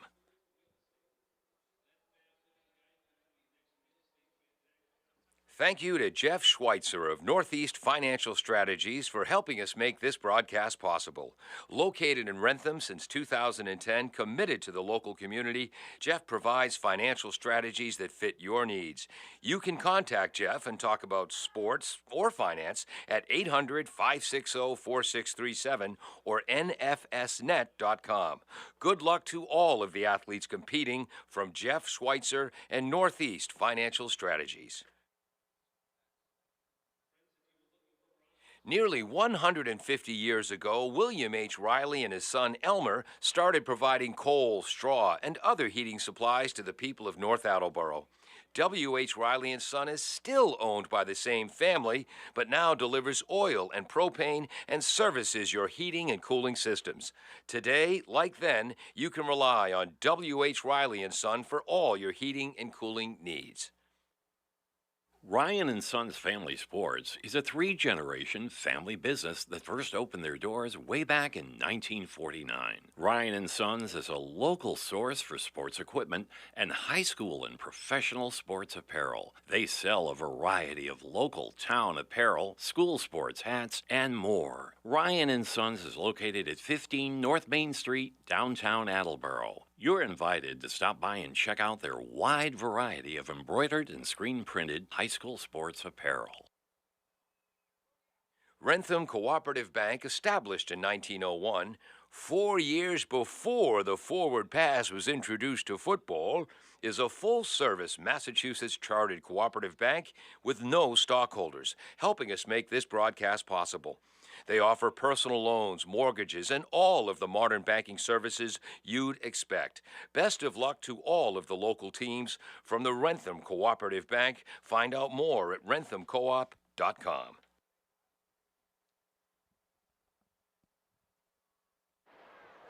We're at halftime of the Division III MIAA Super Bowl championship for high school football. The wind has really picked up, blowing right to left here at Gillette Stadium. We're going to take a break. When we come back, we have first half stats for you. And how's this for professionalism? Yes, I'm talking with my mouth full of pizza. Don't go away. We'll be right back.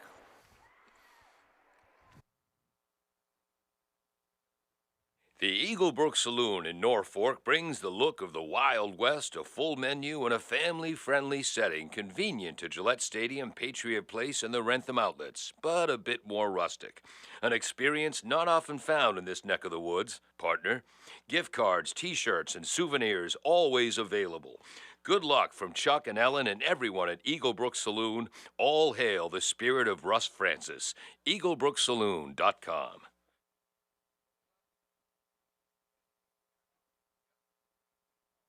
I don't like that kind of talk. Now just stop it. It upsets me.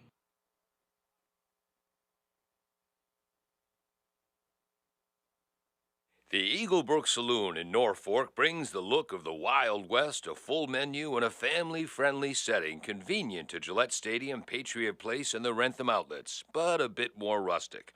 An experience not often found in this neck of the woods, partner. Gift cards, T-shirts, and souvenirs always available. Good luck from Chuck and Ellen and everyone at Eagle Brook Saloon. All hail the spirit of Russ Francis. EagleBrookSaloon.com.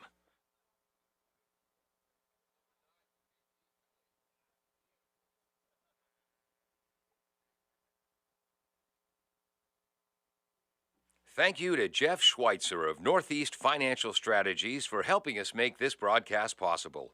Located in Rentham since 2010, committed to the local community, Jeff provides financial strategies that fit your needs. You can contact Jeff and talk about sports or finance at 800-560-4637 or nfsnet.com.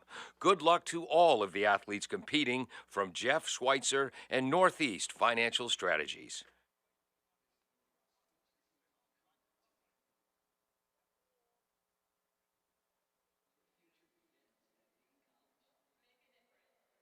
Nearly 150 years ago, William H. Riley and his son Elmer started providing coal, straw, and other heating supplies to the people of North Attleboro.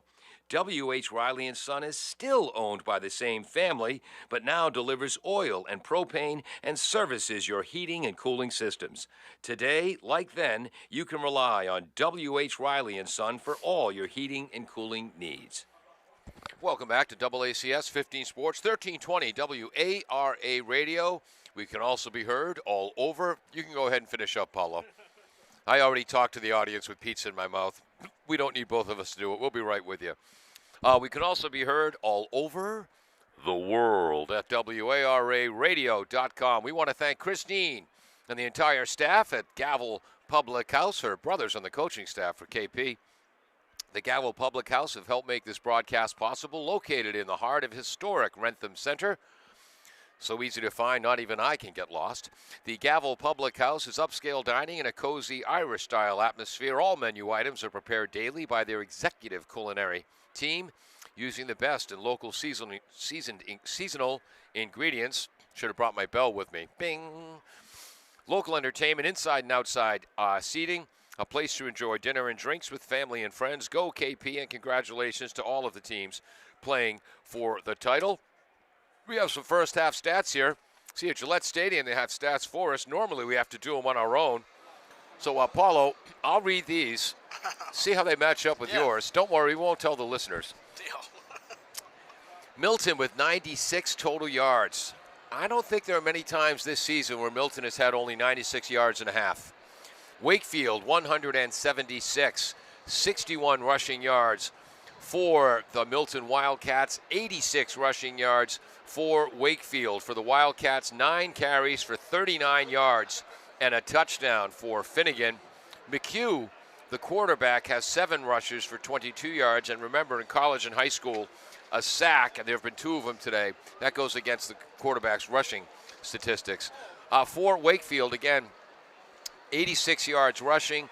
Nate Delgado, 10 rushes for 30 yards. His longest has been 9 yards. He's got a touchdown. They've run a lot out of the double wing, so Milton has done well to contain him. Willis, the quarterback, 4 carries for 24 yards. His long was a 26-yarder. He also has a touchdown. DeFeo, the fullback in that double wing, has 3 carries for 12 yards. Delgado, one of the wings in the double wing offense. This is a surprise. 4 carries for 20 yards. By the way, that's the Christian Delgado. He's supposed to be the svelte receiver. His brother is the bruising running back. But it's Christian who's gained 20 yards on the ground. Passing, Milton. McHugh is 6 for 10 for just 35 yards. And again, I bet there's not a half all season when he's thrown for only 35 yards. For Wakefield, they are not. Willis is 5 for 9 for 90 yards. 3 catches for 52 yards for Christian Delgado. So he's in the early running for our Patriots Subaru Player of the Game. He's got 7 touches now for 72 yards, including a 33-yard reception. And remember I said Woish had a 43-yard reception, 42 yards? I was wrong. That was only 37. We don't know you're wrong. If my brother Mike is listening out in Colorado, he'll be ashamed of me. The good news is Mom always loved me more. The bad news is Mike was always much better at arithmetic. Very, very quickly. Whoops, where are we here? Wakefield had the ball first, and they embarked on a 12-play drive, moving from their own 27 to the Milton 35, where it stalled on downs. A big sack by Milton's Liam Faherty, a defensive end on defense, left tackle on offense. It was a huge part of stopping that drive. Milton then moved from their own 35 to the Wakefield 36, where they turned it over on downs. Wakefield then embarked on a 10-play, 64-yard drive, a 14-yard pass to Christian Delgado in there. A 25-yard touchdown run on 4th and 1 out of that double wing formation, a fake to the running back. Willis kept it himself, started right, went left, and dashed 24 yards into the end zone. PAT was good, 7-0. Milton, Wakefield, Melrose, Milton, Marlboro, I don't know. Milton came right back with an 11-play, 61-yard drive led by McHugh. He scored, Finnegan scored on an option run on 2nd and goal from the 4-yard line. PAT was good. That made it 7-7. Big play in that drive was a 3rd and 10 conversion on a 12-yard pass from McHugh. Don't tell me. To Michael Fulton. Teams exchange punts. Wakefield got the ball back, just 2:26 to go in the half. And in 5 plays, they moved 79 yards, a 37-yard pass, not 42, to number 8, Woish, followed by a 33-yard pass to Christian Delgado, and they were both high-arcing long balls, Paulo, and you won't see a ball thrown nicer than that on Sunday afternoons. Absolutely, they were right on the money. I'm really happy and excited the way Wakefield came out and played. And I've said it from the beginning, they're coming in as an underdog here. But I'll tell you, they've been doing it really well. They're maintaining their coverage. They're getting their help underneath defensively, holding Milton. But Milton's also no stranger to being down going into the half. In the quarterfinals against Marblehead, Milton was down 20-7 in the second quarter. Wow. They ended up coming back and winning. And again, Coach Dembowski coached for years at Swampscott, and their Thanksgiving Day rival, the Marblehead Magicians. Yeah, and so there's no stranger. And then in the semifinals against Hanover, they led 20-8 at halftime, and then eventually they were down 30-26 with 8 minutes left, and they came back to win 32-30. So it's going to be exciting to see what their halftime adjustments were like as we kick off the Wakefield leading 13-7, kicks off left to right, line drive into the wind. Flags are down. Did they kick too early? Actually, no flags are down. The officials are just blowing their whistles.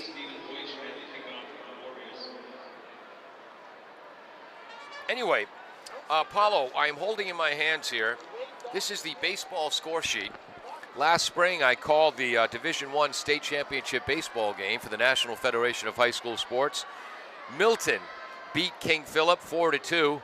There's their number 4 cleanup hitter and starting shortstop, Owen McHugh, also wearing number 12.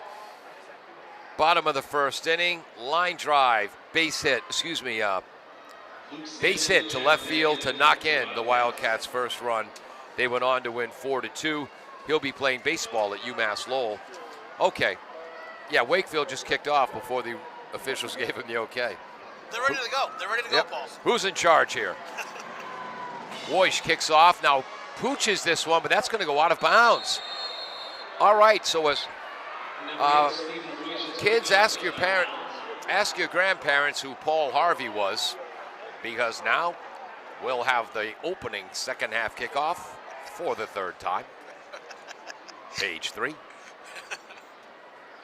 Do you remember Paul Harvey? I don't know. See, you're like Dave Angel. Hey, you're too young for AM radio. Back in my day. Yeah, right back in my day, we all got our news. And the rest of the story from Paul Harvey. I'll tell you, there's something about just listening to games on the radio, though, that just makes it so much different.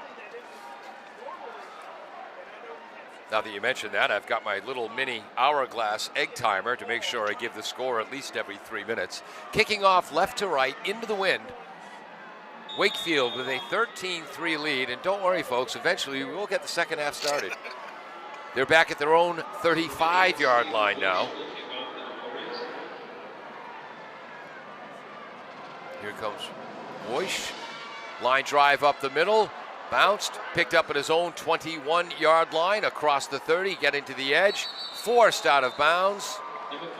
On the return was Luke Salmon. On the tackle was Bobby DeFeo. 11-yard return-ish. And beginning at their own 31-yard line, down by 6, the Milton Wildcats going right to left with the wind.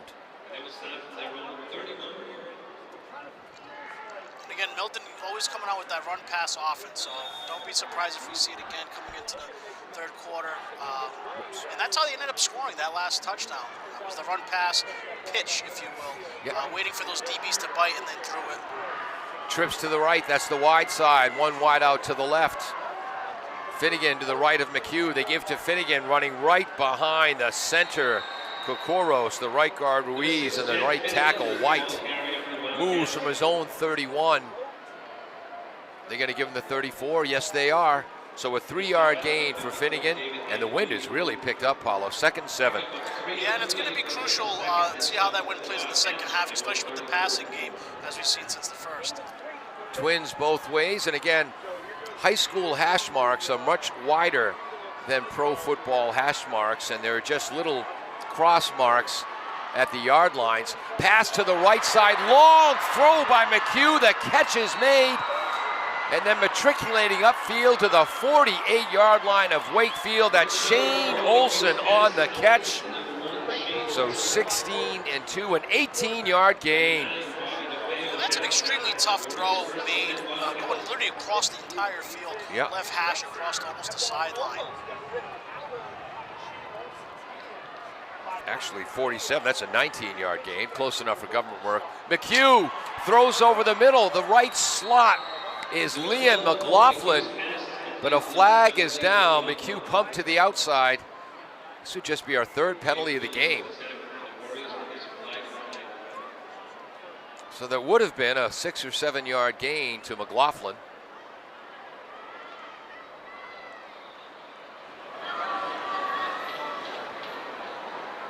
Couple of flags now. Illegal formation, 5 men in the backfield, offense. Illegal formation, 5 men in the backfield. You have to have 7 men in the line of scrimmage. And when we do our Division II game next, you'll see there are times when King Philip puts 8 and 9 men on the line of scrimmage. Yeah, they're really run-heavy offense. So that's just our second penalty of the game. I was corrected because one flag was picked up. 1st and 15 for Milton, now on their own side of the field at their own 48. Back to pass McHugh. Swing pass to Finnegan on the right side. That's the short side. Blasted out of bounds by Declan O'Callahan. Also over there is Mark Letchford. O'Callahan, the left corner. That's a gain of 1, 2nd and 14. And Milton coming out in similar formations, 2-by-2 sets or trips to the one side. Yep. They do that a lot, and they usually will put a man in motion too. Let's see if they end up doing that. 4-man line, 3 linebackers, 4 DBs.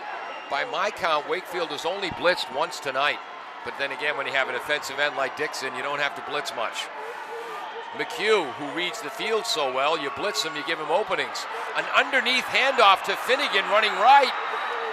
I wasn't the only one McHugh faked. I thought he still had the ball. Finnegan took it on an inside handoff. Moves from these 49 of Milton, of the Wildcats, moves from the 49 of Wakefield to the 39. It'll be 3rd and 2. So a 10-yard gain. 3rd and a long 2 at the plus 44. Finnegan runs to the right, bounces it outside, breaks the tackle, breaks the second, driven out of bounds. Late flag comes in. Tackle made by Willis, who's playing a defensive safety position. This might be our 3rd penalty on Milton.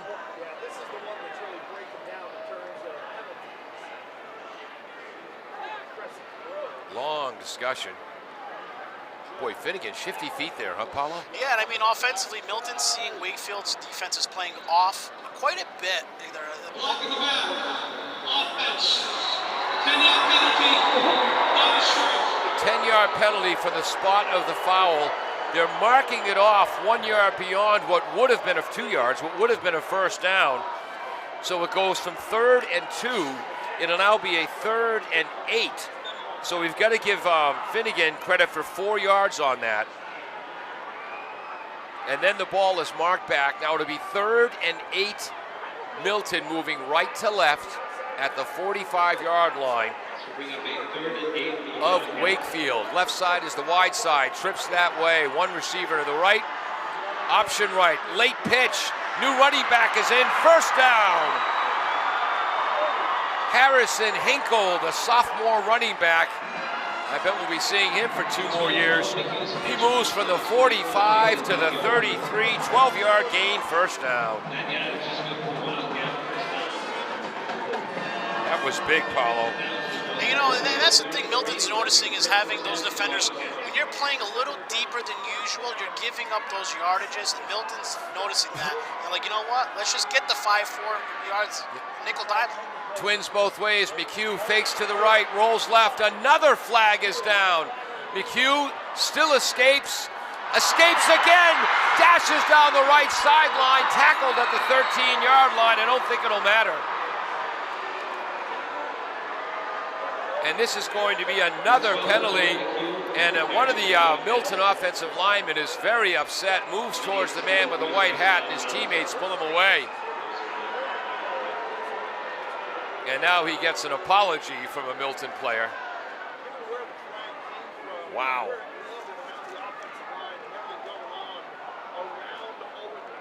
Who was the running back that came in, Paul?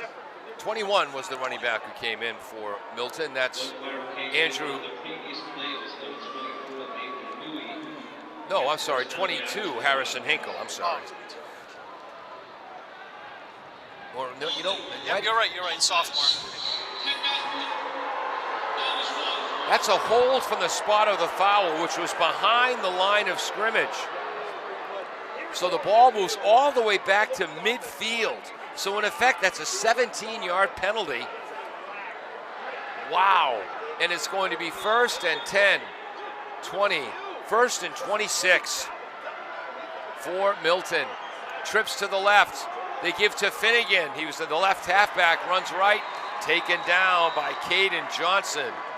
The two-way lineman moves from midfield to the 47. We'll give Finnegan 3 yards.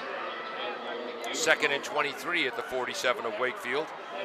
And these penalties are going to play such a huge role in the second half, Paul, because it changes your field position so much. Not even just that, it makes that you have longer yardage situations now, and Milton just has to adjust now. Third penalty on this drive. 13-7 Wakefield.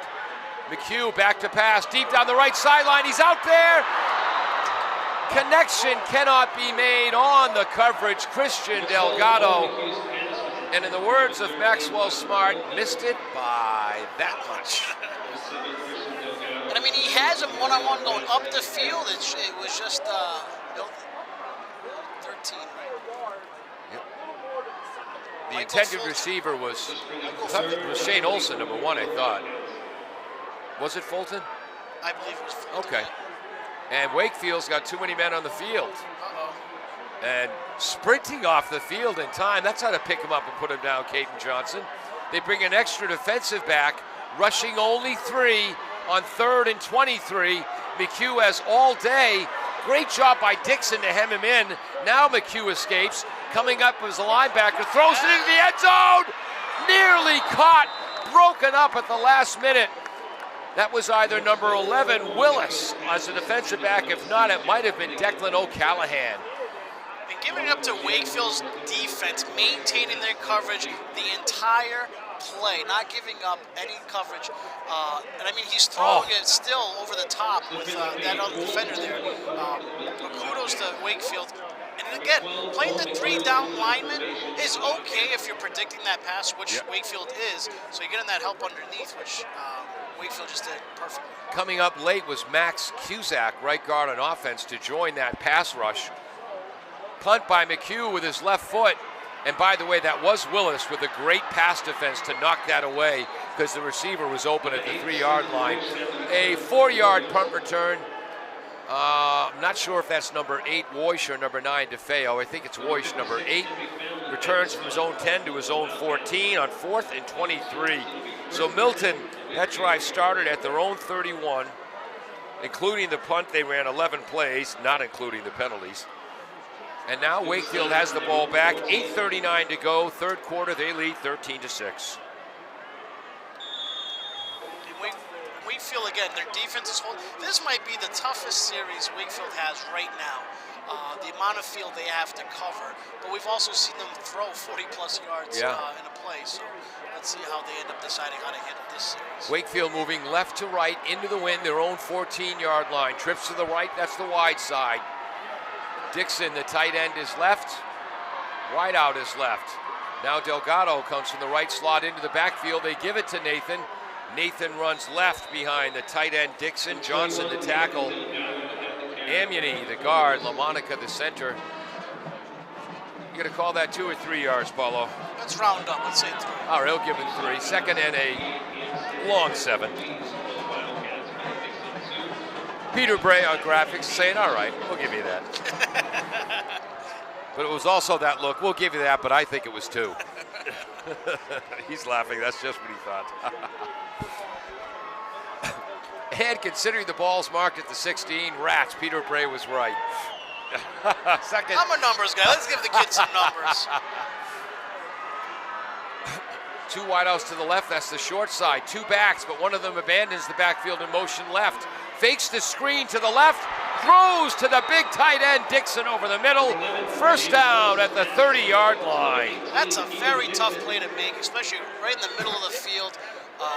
Right on the money. I mean, any different, that's a pick. 14 yards, and again, that play took a long time to develop. Credit the offensive line of Johnson, Amuny, LaMonica, Cusack, and Letchford. By the way, Tom Rafferty of WARA Radio, he's alleging that he's related distantly to John Rafferty, the Wakefield head coach. John Rafferty, we don't hold that against you. Double wing formation, but they want a play action pass. Willis somehow escapes. There had to be 27 Milton Wildcats around Willis. Somehow got out of the pocket, escaped to his left, a first down run from his own 30 to his own 40. Wow. You think 27 is an exaggeration, Paulo? No, I think you're right. No, I mean, we've talked about him being such a dynamic player on the field, and plays like that show exactly what we mean.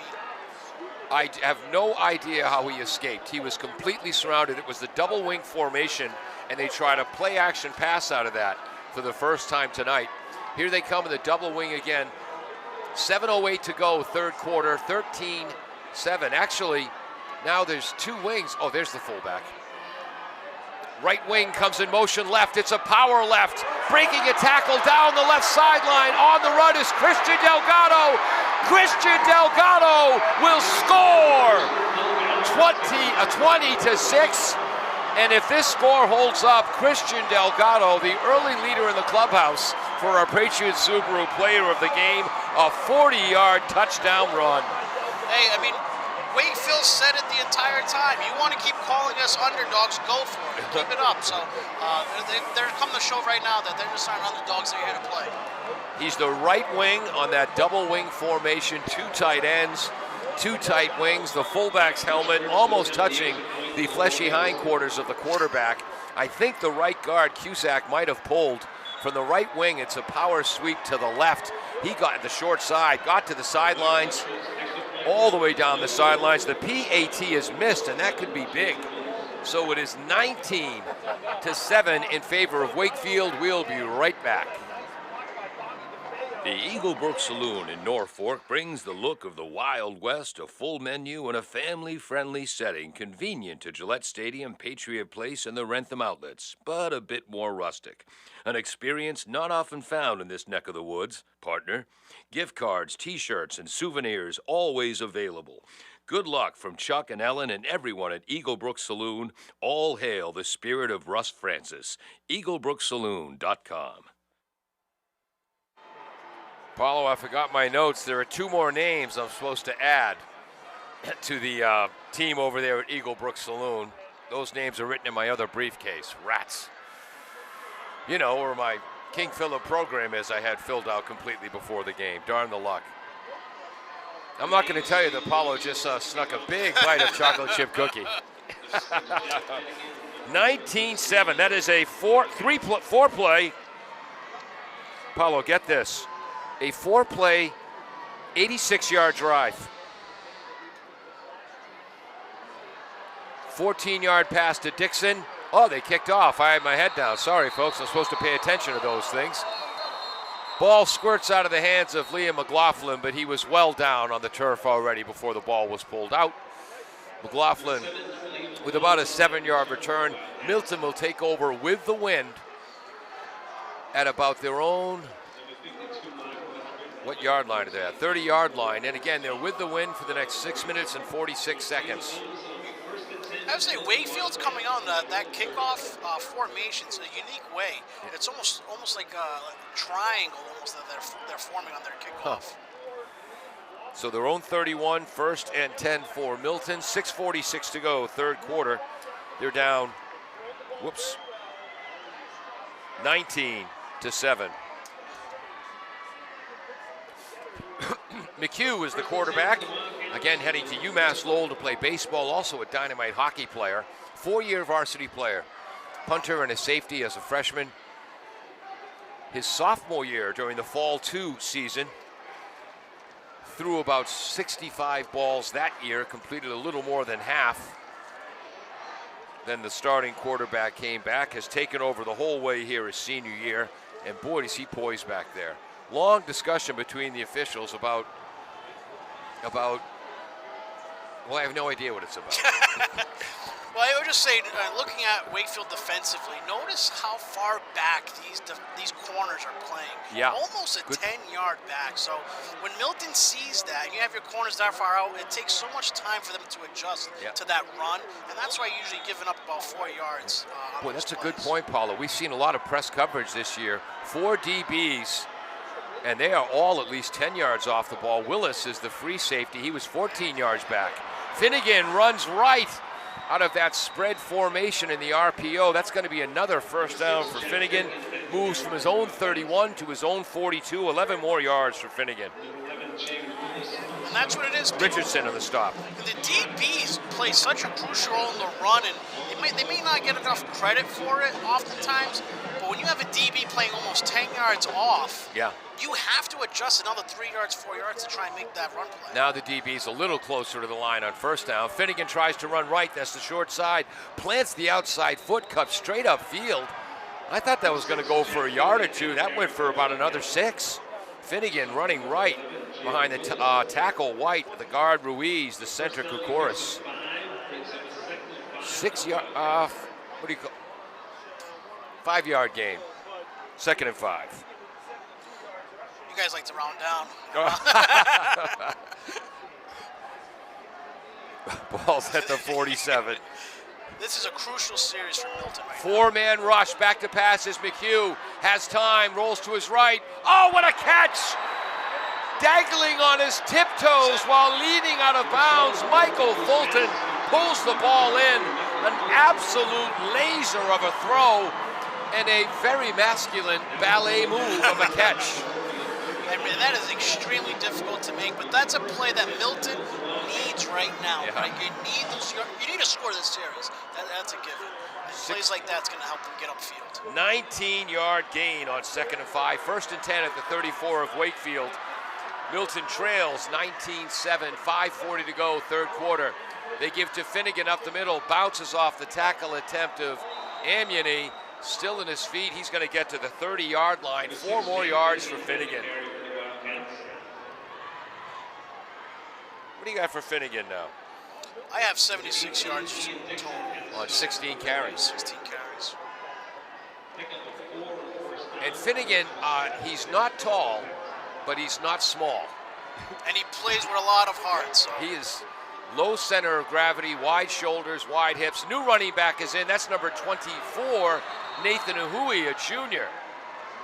Nathan Hui, thanks for the pronunciation guide on the Milton programs. Hui moves from the 30 to the 29, so give him 1 yard. 3rd and a long 4 coming up. And again, Milton having 63 roster spots gives them that ability to interchange those running backs that they've been having today. 6th play of the drive, 4:34 to go, clock moving in the quarter.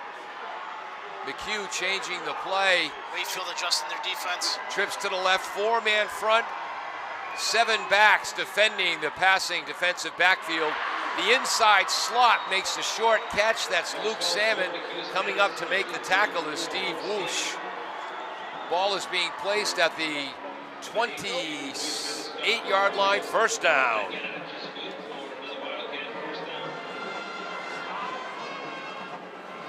From the 29 to the 23.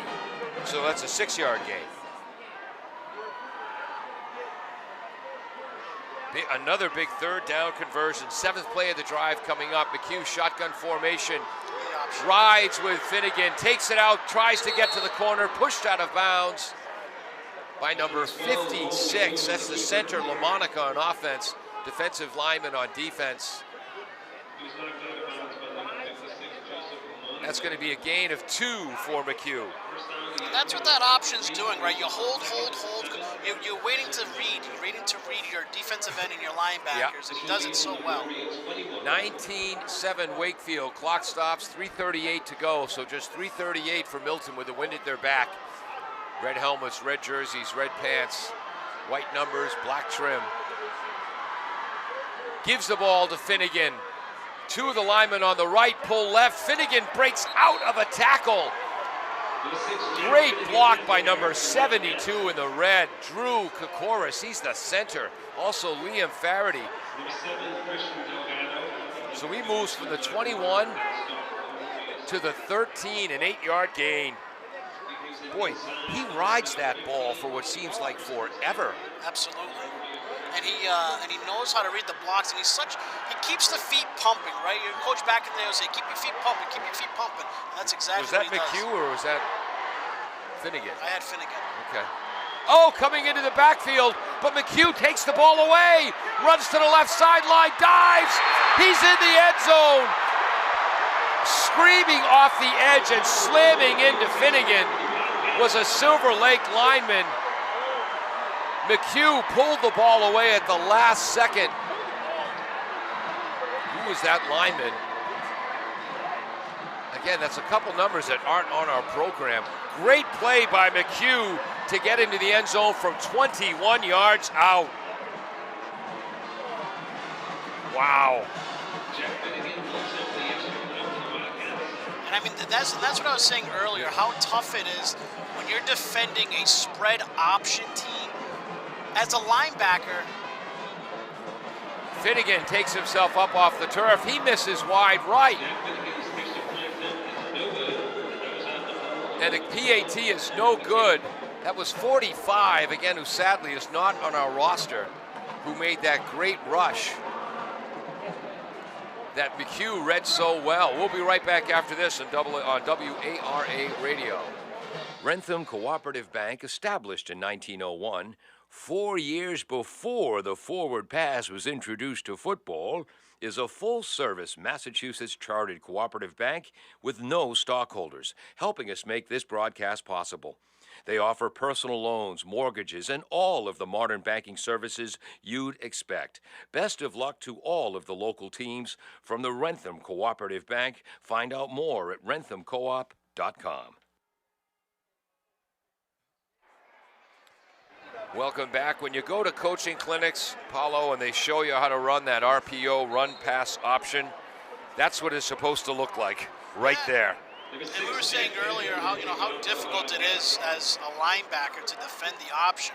And the reason is when you're in a spread, you're usually lined up on a receiver or you're splitting the difference, but you also have that gap responsibility to get to as a run. Yep. So Wakefield will kick off right to left with Finnegan. They now trail 19-13. Caught at his own 10. Momentum brings it back to his own 8. Trying to run up the right is Woish. First hit made by number 26 for Milton. That's Patrick Nolan, a senior special teamer. So Wakefield with just a 6-point lead. And 3:15 to go in the third quarter will head into the win for their own 20. We've talked about it earlier. Milton not being a stranger to making comebacks this season. Yeah. So we'll see how they handle this upcoming series with Wakefield on the field now. And again, was it two of the 3 playoff wins had to come back to do it. Yeah. Wakefield sends trips to the left. Dixon is the tight end to the right. He's the short side. He's a beast. Running back Nate Delgado moves to the right side of the quarterback Willis. Willis back to pass. Throws a seam pass. Open is Dixon. Makes the catch across midfield, across the 40, the 30. Caught from behind. Trying to knock the ball free was Collins. Dixon doesn't allow it. Dixon is down at the 14-yard line of Milton. We watched some film of Wakefield this year, Paulo. They have used that tight end, Dixon, running that seam pass a lot this year. Worked against North Attleboro, worked there. Just missing it was Patrick Miller. Look at him pick him up and put him down. He's out there looking like Gronk out there. Yeah. I mean, absolutely incredible. Incredible throw, incredible reception. And he's just making his way upfield.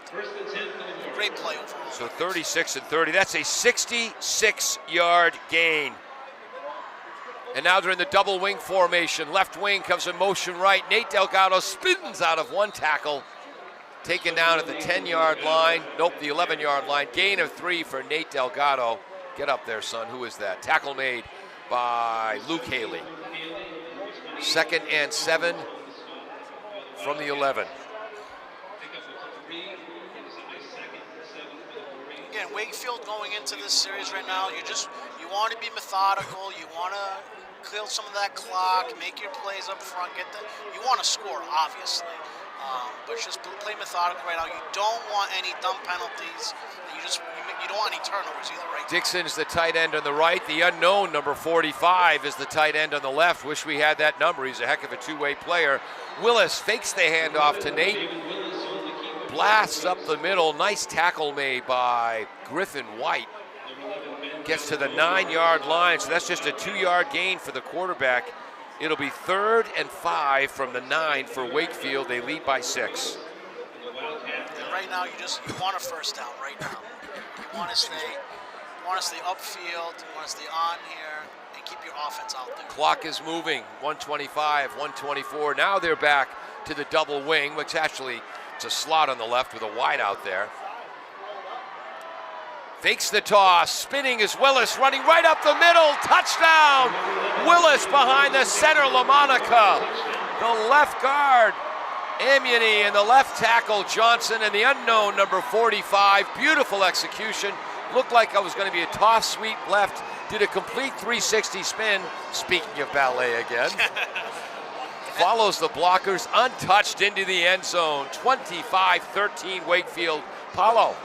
And they do that out of their option too, so right. So when he'll usually turn around, gives it a little up, like he's almost like a bad snap, or he's trying to hand it off, and then he'll sneak it in. And they run that out of the spread too. So a 9-yard touchdown run for the quarterback Willis. They'll go for 2 with an empty backfield. 4 receivers left. That's a screen pass. That's very similar to the 2-point conversion to Amendola in the great comeback against Atlanta. Almost the same formation Wakefield used. 4 receivers that way. Who caught that?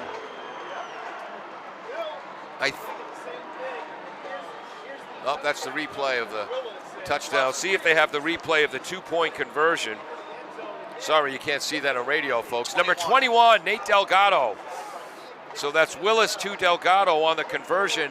And those are 2 big points. Suddenly it's 27, Wakefield, Milton 13. We'll be right back. Nearly 150 years ago, William H. Riley and his son Elmer started providing coal, straw, and other heating supplies to the people of North Attleboro. W.H. Riley and Son is still owned by the same family, but now delivers oil and propane and services your heating and cooling systems. Today, like then, you can rely on W.H. Riley and Son for all your heating and cooling needs. Welcome back. Wakefield's last 2 touchdown drives. 4 plays, 86 yards. 4 plays, 80 yards. And reverse V formation. Woish's kick left to right into the wind. Nice one. Fielding it at his own 10-yard line is Salmon. On the left, goes all the way to the right. Tries to get to the edge. And then pushed out of bounds. He didn't make the tackle, but Henry Brown forced that play wide, did not allow Salmon to get the edge, and then his teammates came in to make the stop, including the kicker there, Zach Sartori. Okay, that's Zach Sartori's second tackle today, Paulo, the kicker. Whoops. There we go. Nothing personal. I just had your mic off. We've seen kickers making tackles and punters, so it's. I also like the crowd here. Look at the crowd. Everyone's. The rain held off, and everyone's out here. Yeah, the weather really affected the crowd for earlier games, not this one. Milton starts going right to left, so they have one more shot with the wind. They're at their own 23-yard line. They trail 27-13. Trips to the right, that's the short side. Twins left. McHugh against a 4-man rush. A deep zone, man underneath. but that's the running back Finnegan, who escaped out of the backfield down the right sideline, a catch for a big gain. Finnegan thought he was going to go for a touchdown, but he stepped out of bounds. And the thing about your line of your offensive line giving you that much time allows you to go through your progressions and make the right throw, as we just saw. –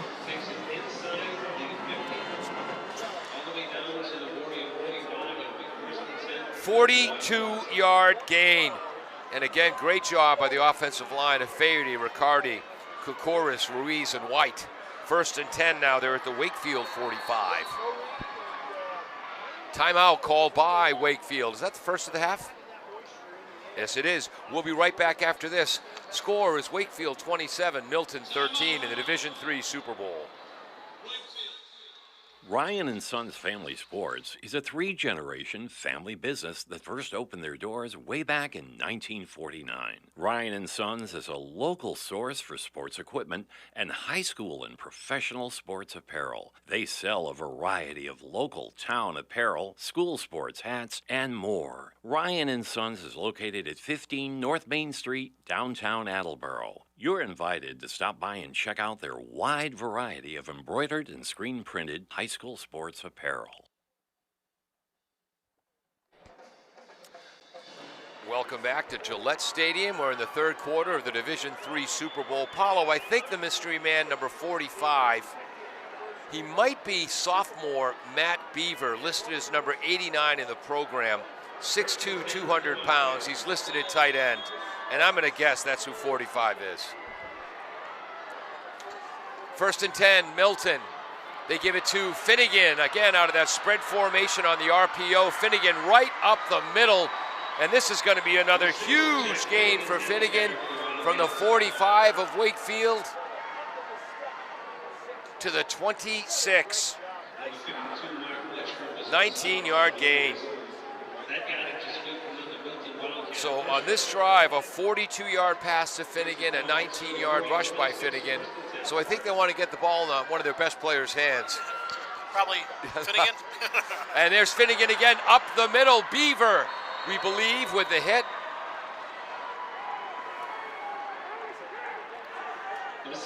Milton trying to pick up the pace. They move from the 26 of Wakefield to the 16. Another first down. So a 42-yard gain, 19-yard gain, 10-yard gain for Finnegan. It's now 1st and 10 at the 16. Trips left. One of the slots comes in motion right to create tins both ways. They give to Finnegan running right. Some linemen pulling that time. That was the right guard, a right guard and tackle, Ruiz and White, trying to lead Finnegan. Sorry, I missed the tackle for Wakefield, but that's we'll give Finnegan 1 yard on that, 2nd and 9. Too loud there, sorry. And that will end the third quarter. After 3 quarters of play, Wakefield 27, Milton 13. I'm surprised too. We'll be right back. Actually, a live read here. Christine and the staff of the Gavel Public House have helped make this broadcast possible, located in the heart of historic Rentham. The Gavel Public House, upscale dining in a cozy Irish-style atmosphere. All menu items are prepared daily by the executive culinary team using the best in local seasonal ingredients, local entertainment, inside and outside seating, a place to enjoy dinner and drinks with family and friends. Go KP. Congratulations to all of the teams playing for the title from the Gavel Public House. And which one do I play next? This broadcast is made possible thanks to our lead sponsor, Mark Perryman, and the entire staff at Patriot Subaru, 551 South Washington Street in North Attleboro. Patriot Subaru is proud to support the local athletes competing for a love of the game. For more information, visit Patriot Subaru of NA.com. Subaru sales and service in Massachusetts, Rhode Island, and beyond. Love, it's what makes a champion a champion. Is that how it goes?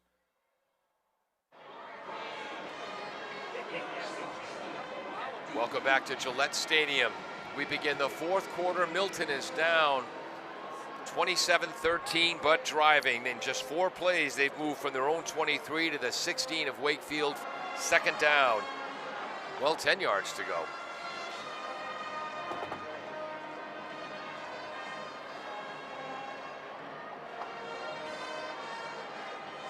I know. Yep. I know every series is a crucial series, and you want to score on every series. But right now, it is crucial. Either to get a turnover or a score. I mean, you don't want any mess-ups, but you do want to score, and you want to make those turnovers. We haven't had any interceptions yet in this game. We have no turnovers. Exactly. We had one fumble, but they recovered their own fumble. Well, you don't see this in high school football. Often they're waiting for a TV timeout. Wish I knew that. I could have run another spot. Milton's left tackle is Faherty. The left guard is Riccardi. Kokoris is the center. Ruiz, the right guard. White, the right tackle. They don't use tight ends much in this spread formation. Dylan McKenzie, a senior's in the right slot. Wide right is Fulton. Two wideouts to the left. Finnegan in the backfield to the left of McHugh. And again, McHugh won a Division I baseball title as the shortstop for Milton's team last year. Toss left to Finnegan, cuts outside, cuts inside, breaks a tackle, back outside, taken down just short of the end zone. Nice tackle by Willis. Whoops. 16-yard line was the line of scrimmage. Ball's put at the 2, a 14-yard run. Finnegan caught a 42-yard pass, and now that's his 4th consecutive rush. 1st and goal from the 2. Had my head down, taken down in the backfield is Finnegan that time. And again, deep in the red zone. That's the most men we've seen in the box defensively for Wakefield all day. Tackle made by Nate Delgado. That's going to put Finnegan at 128 yards rushing in this game thus far. Milton, careful here because they do like to. They'll pass at the goal line. They're not afraid to do that either. It's a 2-yard loss. Tackle by Delgado. 2nd and goal from the 4. Rolling right is McHugh. It's a power sweep with a quarterback hit by 2 defenders, taken down. He's at the 4-yard line as well. Initial hit made by two-way lineman David Amuni. Is there a flag down? Nope. Amuni, they're pronouncing it. That's no gain, Apollo. It's suddenly 3rd and goal from the 4. Oh, 1-yard gain. 3rd and goal from the 3. Don't be surprised if they run that option the same way, but let's see him. He'll run it. He'll wait to see if the DB bites on it, and usually he dumps it. That's what they've done in the past before. 8th play. Rides. Finnegan takes it away at the last second. Plunges forward. Reaching the 1-yard line is McHugh.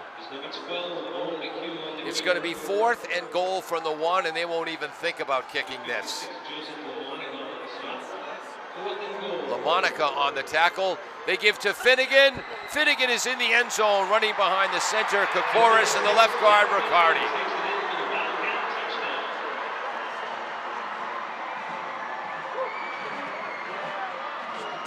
Gain and 4th and goal from 1.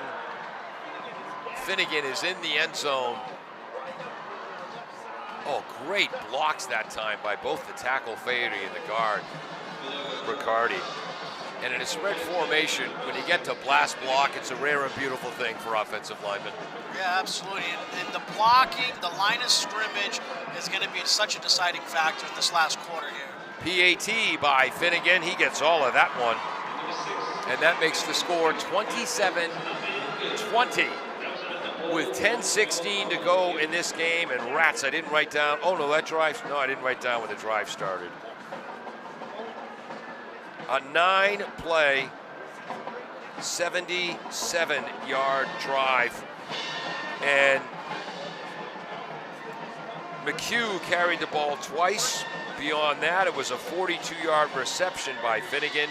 A rush for 19, 10, 1, 14, -2, 1. And then the 1-yard plunge on 4th and goal for the for the touchdown. We got a game, Paulo. Oh, absolutely. And right now, Milton maybe slowly making that comeback. It's important for Wakefield right now to be extremely methodical. You don't want a turnover right now. You don't want to go 4 and out. It's going to be really important that they hold on to this ball. Wakefield. Now it's time for the Milton defense to step up. In the last 8 plays Wakefield has run, they've covered 166 yards and put 14 points on the board. A pooch kick, trying to cause a turnover, but sophomore John Fitzgerald makes the catch and then quickly gets to the turf.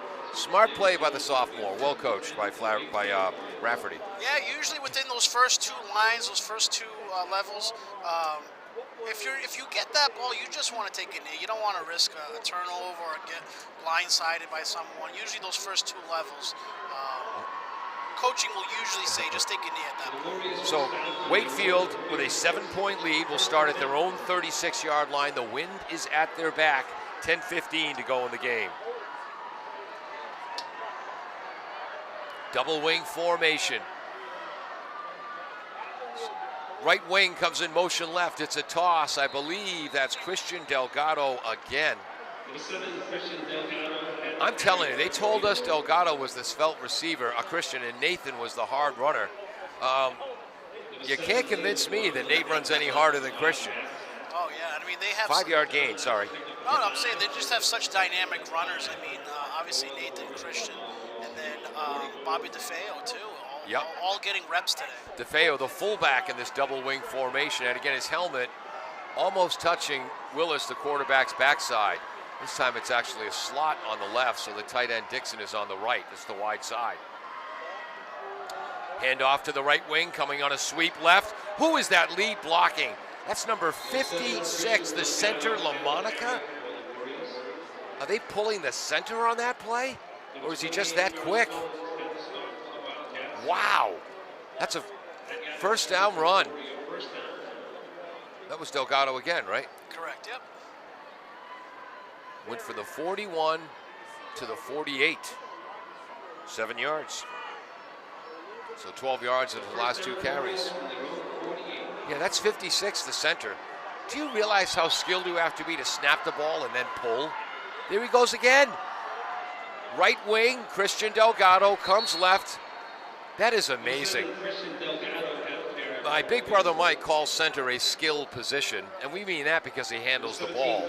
But to watch number 56, Joseph LaMonica, who plays both ways and long snaps, 6'3", 200, to snap the ball and then pull and lead that power sweep left. Yeah, it can be tough because usually it's common to see a guard or a tackle. Yep. Sometimes a center. If you're going to pull, you just have to make sure that guard down blocks as quick as possible because you don't want to give up the middle of the field. 7-yard gain for Christian again. A little slow on that, sorry, Paulo. That's, wow. And this time they toss but go right up the middle. We saw Stoneham, which uses the double wing offense. They had a great first half against St. Mary's using that play. St. Mary's adjusted and won the Division VI Super Bowl. So that was, it was 2nd and 3 and just a gain of 2. And Christian Delgado's handed the ball 4 plays in a row. It'll be 3rd and 1 for Wakefield. 8:27 clock moving to go in the game. Wind it, they're back at the Milton 43. Big play here, huge. Double wing. Willis has got a quarterback sneak. Linebacker tries to jump over the pile, but the sneak on touch behind the center, LaMonica, and the guards, Amuni and Cusack. First down, Wakefield. And that's the thing, Wakefield just wants to make their way upfield. They'll run the ball methodically. You don't want to throw unless you necessarily have to or get that first down. You don't want to risk a turnover at all. So as long as they're getting those first downs and making their way upfield, that's what they're worried about right now. 2-yard gain. He was pushed from behind by DeFeo, which used to be illegal but isn't anymore. And jumping over the top of the pile was Liam McLaughlin, but he picked the wrong gap. And again, the right wing, Christian Delgado. That time he goes from the right wing off tackle left, moves from the 41 to the 36. That's 5 more yards. And kudos to the offensive line to continuously all game run block efficiently and also pass block it too. And watch this closely because this will help us calling the KP Catholic Memorial game because CM likes to use this double wing formation with the great Jones and Harwood in the backfield. Double wing, which actually is a slot on the right side with a wideout. Willis under center. 6-man front. And there's big brother Nate Delgado, the left wing this time, gets the toss and then runs between the right guard and tackle, Ruiz and White. That's another first down for Nathan Delgado. Moves from the Wakefield 36 to the Wakefield 29. That's 7 more yards. And again, the Warriors looking for their first Super Bowl since 1999. Coach John Rafferty completely turned this program around. And for a team like Wakefield with no depth, to see them control the line of scrimmage against a 6-man, 7-man Milton line here late in this game is astounding. Christian, the right wing, comes in motion to the left, takes the toss. This is going to be a short gain. Nice tackle. First hit made by Luke Haley. Also in there, number 27, Sirioni. Wow, he got 3 yards on that, 2nd and 7. This drive started with 10:14 to go in the game. We just moved inside, 6 minutes to go. Wakefield leads 27-20. Second and 6, we'll call it. Maybe a short 7 at the 26 of Wakefield. Double wing formation, which is actually a slot on the right.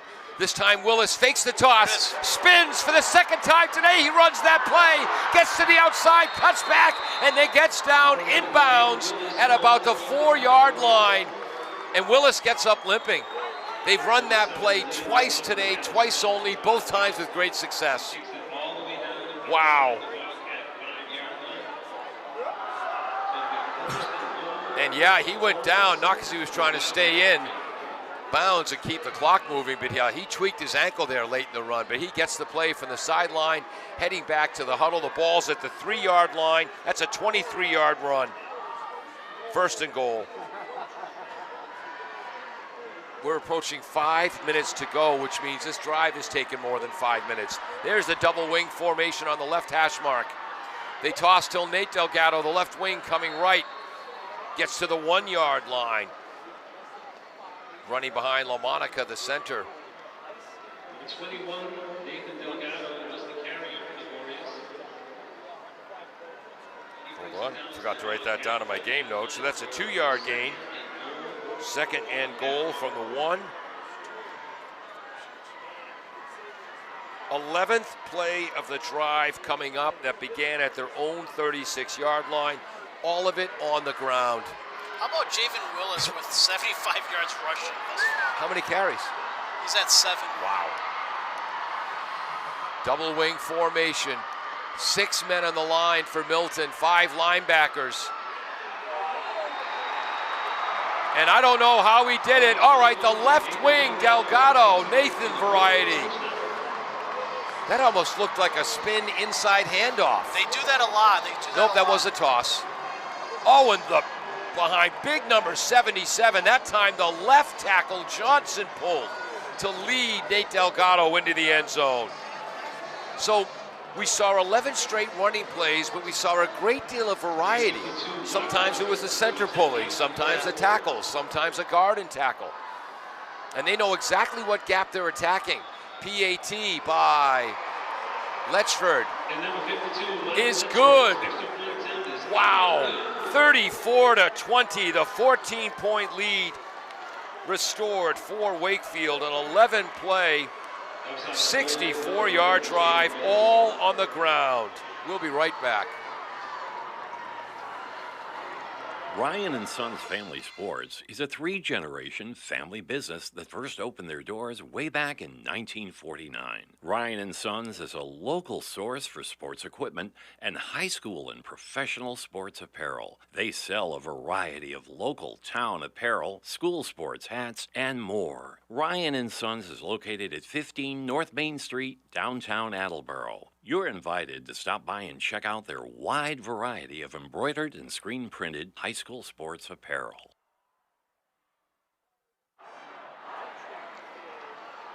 Welcome back to 1320 WARA, AACS 15 Sports. Paulo, how impressive is that? An 11-play, 64-yard drive when everyone in the building knows you're going to run the ball, and yet they could still do it successfully.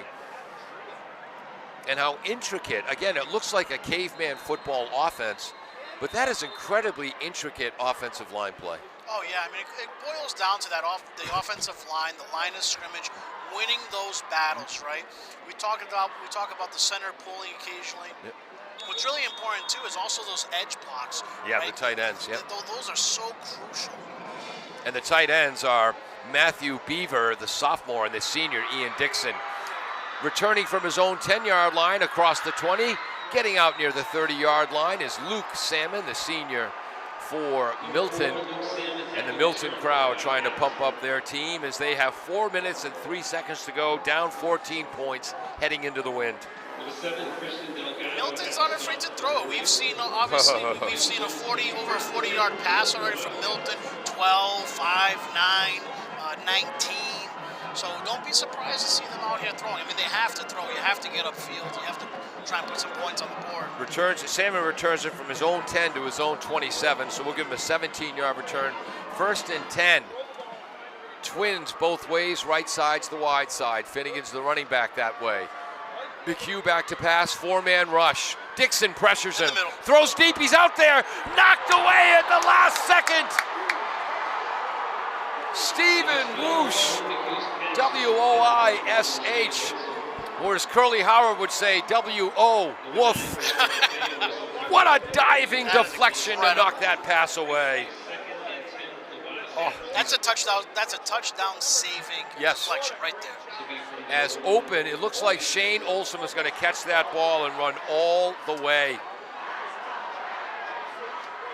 And I bet if we were closer, we could have seen Olson's eyes light up. 4-man rush. McHugh scampering behind there. Now runs right up the middle because Dixon wouldn't let him go outside. Breaks 2 more tackles and is finally dragged down at his own 44. From his own 27 to his own 44. That's a 17-yard scramble. Back to pass McHugh, 4-man rush. Outside, catch is made by Olson. He tries to go up the edge, tackled out of bounds. A 1st down, that'll stop the clock. Tackle is made by Nate Delgado. So he goes, is that number 1 in the catch? Yes. Yeah, Olson. Goes from his own 44 to the 37. So that's 6 and 13, 19 yards. 1st and 10. Clock stopped with 3:28. He's went out of bounds. And Wakefield, their first penalty of the game. It's a hard count. And I'll only mention the name because he's played so incredibly well. That was a rare mistake by Ian Dixon. It's a smart play on Milton, right? You're out here, you field position. Why not go for the hard count, right? And so they just did that. Now they're going to gain an even better field position right now.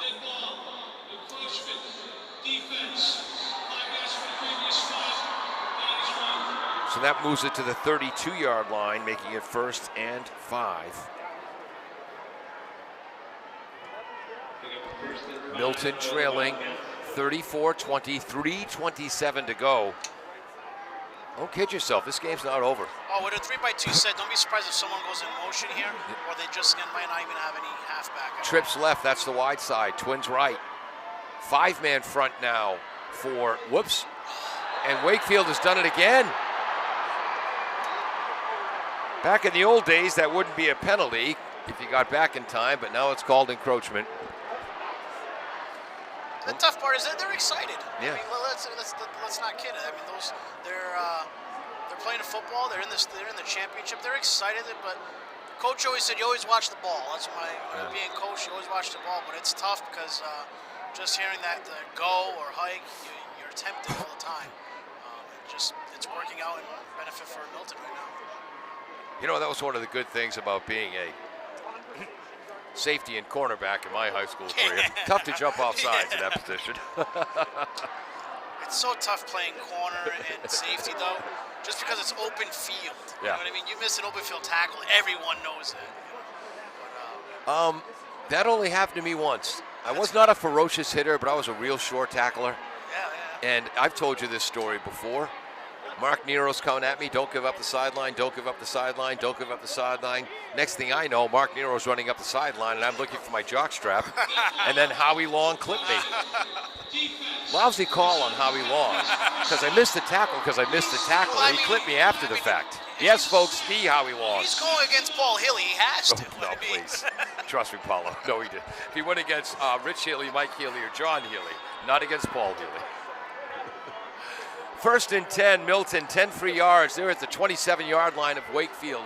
3:17 to go. They trail 14. Trips left. Again, a 5-man rush. Pass over the middle. In and out of the hands of the receiver. But once again, great pass defense by number 8, Stephen Woish. I'd love to listen back to this game and count how many different ways I've pronounced Stephen's last name. You know, he's had an incredible season, again, having the program record for receiving touchdowns. But I have to say, I'm so impressed with Wakefield's coverage all game long, maintaining their zones, just great passing. And that's Milton's third just missed borderline drop.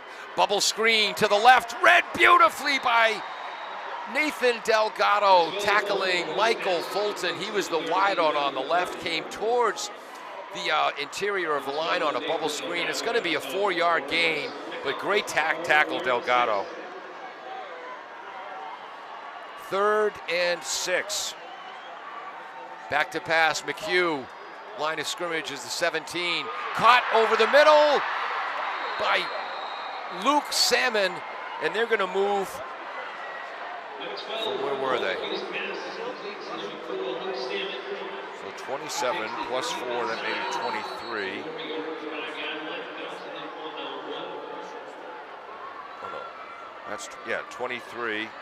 And they're at, where are they? The 1-yard line? So Milton, a 22-yard pass. Sorry, folks, a little slow on the call there. From 3-sport star Owen McHugh to Luke Salmon. And again, McHugh is going to UMass Lowell on a baseball scholarship. 22 yards. One prior? Pardon me? And to Salmon, number 4. Was it the reception prior to this one? 13, Fulton. 13. So a 4-yard completion to Fulton on the bubble screen. Nice tackle, Delgado. Nathan variety. And then a 21-yard pass from McHugh to Salmon. And it's going to be 1st and goal. I guess it's the 2-yard line, so it was a 20-yard pass, but close enough. But there's still time, too, for Milton. Certain things just have to happen. Without them happening, you need a score here. Whether or not they go for the onside, don't know. They may try to rely on their defense to try and get that turnover, get that stop. Which is why 2:40 to go. Even if Wakefield gives up a score here, if they can make Milton run 2-3 more plays, that makes a huge difference. Exactly. And they give to Finnegan, running from the right to the left, and he is into the end zone, trying to see if some of the linemen pulled there. I think Riccardi, 74, the left block, had a heck of a play. So a 2-yard touchdown run for Finnegan, and this is going to be a 1-score game again. It's 34-26. That's going to put him at 132 yards rushing. Wow. In this game this far. And another nice block by the left tackle, Finnerty, as well. And they go for 2. Oh, I had my head down. They faked the kick. They went for 2. The pass was from McHugh to big number 9, K.J. Beckett. He's a senior captain. And I was wondering if Beckett was overcoming an injury, because we've seen him play a lot of defense, not much offense, but he's a wing blocker on the right. Let's see what happens. McHugh is the holder. They snap the ball directly to the left wing blocker, number 7, Liam McLaughlin. He rolls right and throws to the right wing blocker, number 9, K.J. Beckett. That's a weird play. And suddenly it's 34 Wakefield, 28 Milton. So Milton now, if they can get a turnover, get an onside kick, they're a touchdown and a PAT away from victory. Yeah, the key too here is no first downs. You don't want to give up a first down. And if you do, If anything, maybe you give up one.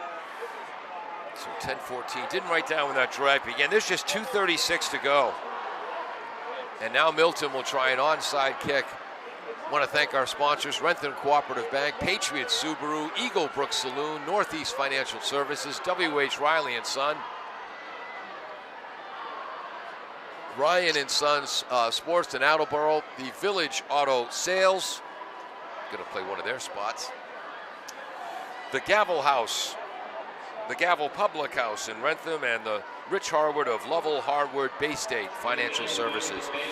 Okay, Milton onside kick formation. They're going to kick left to right. 1, 2, 3, 4, 5, 6, 7 men on the front line for Wakefield.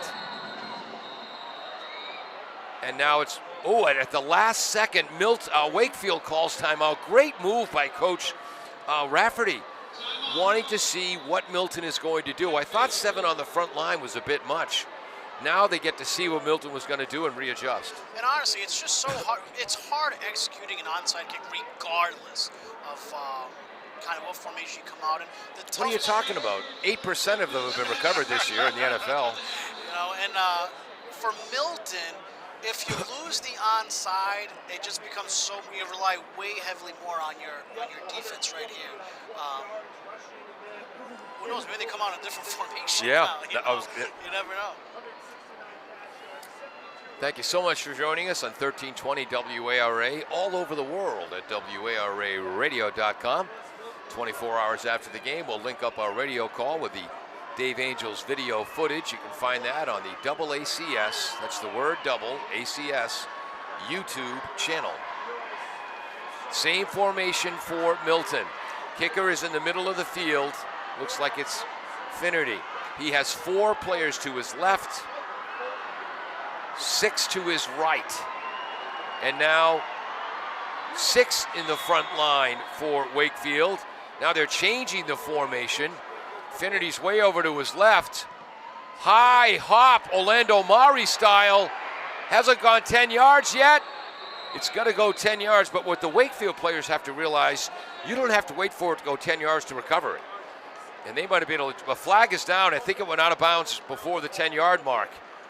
But if it did, missed it by that much. That was a beautiful Orlando Mare high bouncing hop kick. Remember, you know who's Orlando Mare? Yeah, kicking for Miami. About 20 years ago. Oh, and look at how upset Finnegan is, because he knows he cannot place an onside kick. Well, obviously he could place it better if it stayed in bound for 6 more inches. Like I mentioned, Milton just still switching that last formation at the last second. And now the official talking to the Wakefield staff. Do they want to make Milton re-kick? Which is what I think Milton is saying, that they have to re-kick by rule. There's Coach Dembowski. Yeah, the ball is being placed at the 49 of Milton. So it was a brilliant onside kick, but it went 9.5 yards instead of 10. And if it went 10, Milton might have come up with that. If it was up to me, I would have just rounded it up. Again, Paulo with a rounding up. How can you tell Paulo's an optimist, folks? So with 2:35, Wakefield has the ball back. 1st and 10 at the plus 49, the Milton 49. Paulo, they need at least one more first down here before they can think about victory formation. Absolutely. And likewise on Milton. On the kicking team. First down for the receiving team at the dead ball spot. Yep, they had the option. They could have made a Milton. And we're watching the replay in the big board. Sorry, folks, we're cheating. And 2 players, number 9, KJ Beckett, and Luke Salmon, are right there to make the recovery, but the ball didn't go 10 yards. A pass! A pass! And again, sometimes they run the double wing. Sometimes it's actually a wing on one side with a slot on the other. The wide receiver is Stephen Woosh. They haven't thrown to him all day until then. Yep. Uncovered. No coverage on wow. And Woosh slides down on his backside, inbounds, to keep the clock running, and Milton will let it run. 2:22, 2:21. They move from the 49 to the 32. That is a 17-yard gain. Boy, oh boy, oh boy. I'm telling you, number 8, Stephen Woish, what a game he has played. Special teams. And again, they go with a right wing, Christopher Delgado. And now the Wakefield offensive line, the tight ends are Dixon and we believe sophomore Matthew Beaver. The line left to right, Johnson, Imuni, LaMonica, Cusack, and Letchford. They've imposed their will, Paulo, and timeout by Milton with 1:55 to go. So they move from the 32 to the 33 to the 23. So there was a 10-yard gain by Christian Delgado. Wow. What do you have for him today? How about this? How about 11 carries for 109 yards? Wow. Wow. If we have to give a Patriots Subaru offensive and defensive player of the game for Wakefield, I think you got to go with Christian on offense. You got to go with number 8, Stephen Woish on defense, which is a shame because the Sluggos have done such a great job. Or maybe you could award it to the Wakefield offensive line. Offensive line, I think Javen Willis has also had a great game. That's true. You know, I mean, he's had 6 completions rather.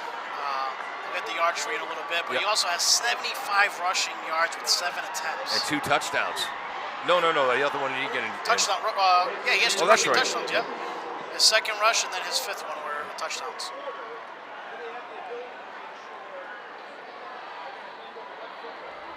Please adjust the game clock to 1:57, please.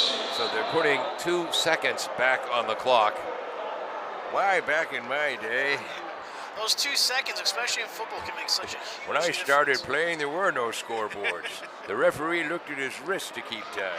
We didn't even have helmets. Yes, we did, but they were leather. That's my grandfather, when someone didn't have helmets. All-American quarterback at Dartmouth in 1903 when the quarterback was a blocking back because the forward pass wasn't legal yet. This time, Nathan Delgado, the left wing, takes the toss pitch, comes in motion right, plants the outside foot, and runs right behind the center LaMonica. It's going to be 2nd down and 4 yards to go, so 6 yards for Nathan. We'll take a quick break and be right back. 34-28, Wakefield late in the game.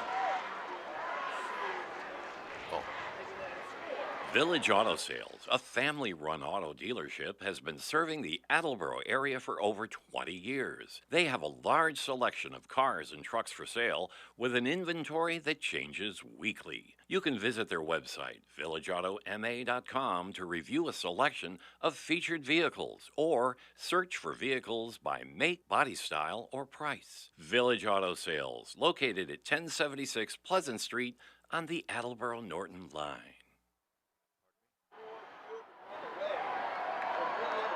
Welcome back to Gillette Stadium. Paulo observed, I missed it, the rain, the clouds have opened up and the rain is coming down again. And it's still not keeping this audience away. Everyone's here pumped up for this game, ready to go. Great attendance. So here it is, 2nd and 4 for Wakefield, 1:50 to go. They're at the 17-yard line of the Milton Wildcats. Double wing formation, which is actually a slot to the right. Nate Delgado, the left wing, takes a toss, moves right. Pointing for the 1st down is Joseph LaMonica. Number 21, the left wing in that tight. And Milton. And that's Milton's final timeout. And also the wind is really picked up down there. We'll take one more break. This broadcast is made possible thanks to our lead sponsor, Mark Perryman, and the entire staff at Patriot Subaru, 551 South Washington Street in North Attleboro. Patriot Subaru is proud to support the local athletes competing for a love of the game. For more information, visit Patriot Subaru of NA.com. Subaru sales and service in Massachusetts, Rhode Island, and beyond. Love. It's what makes a champion a champion. Is that how it goes?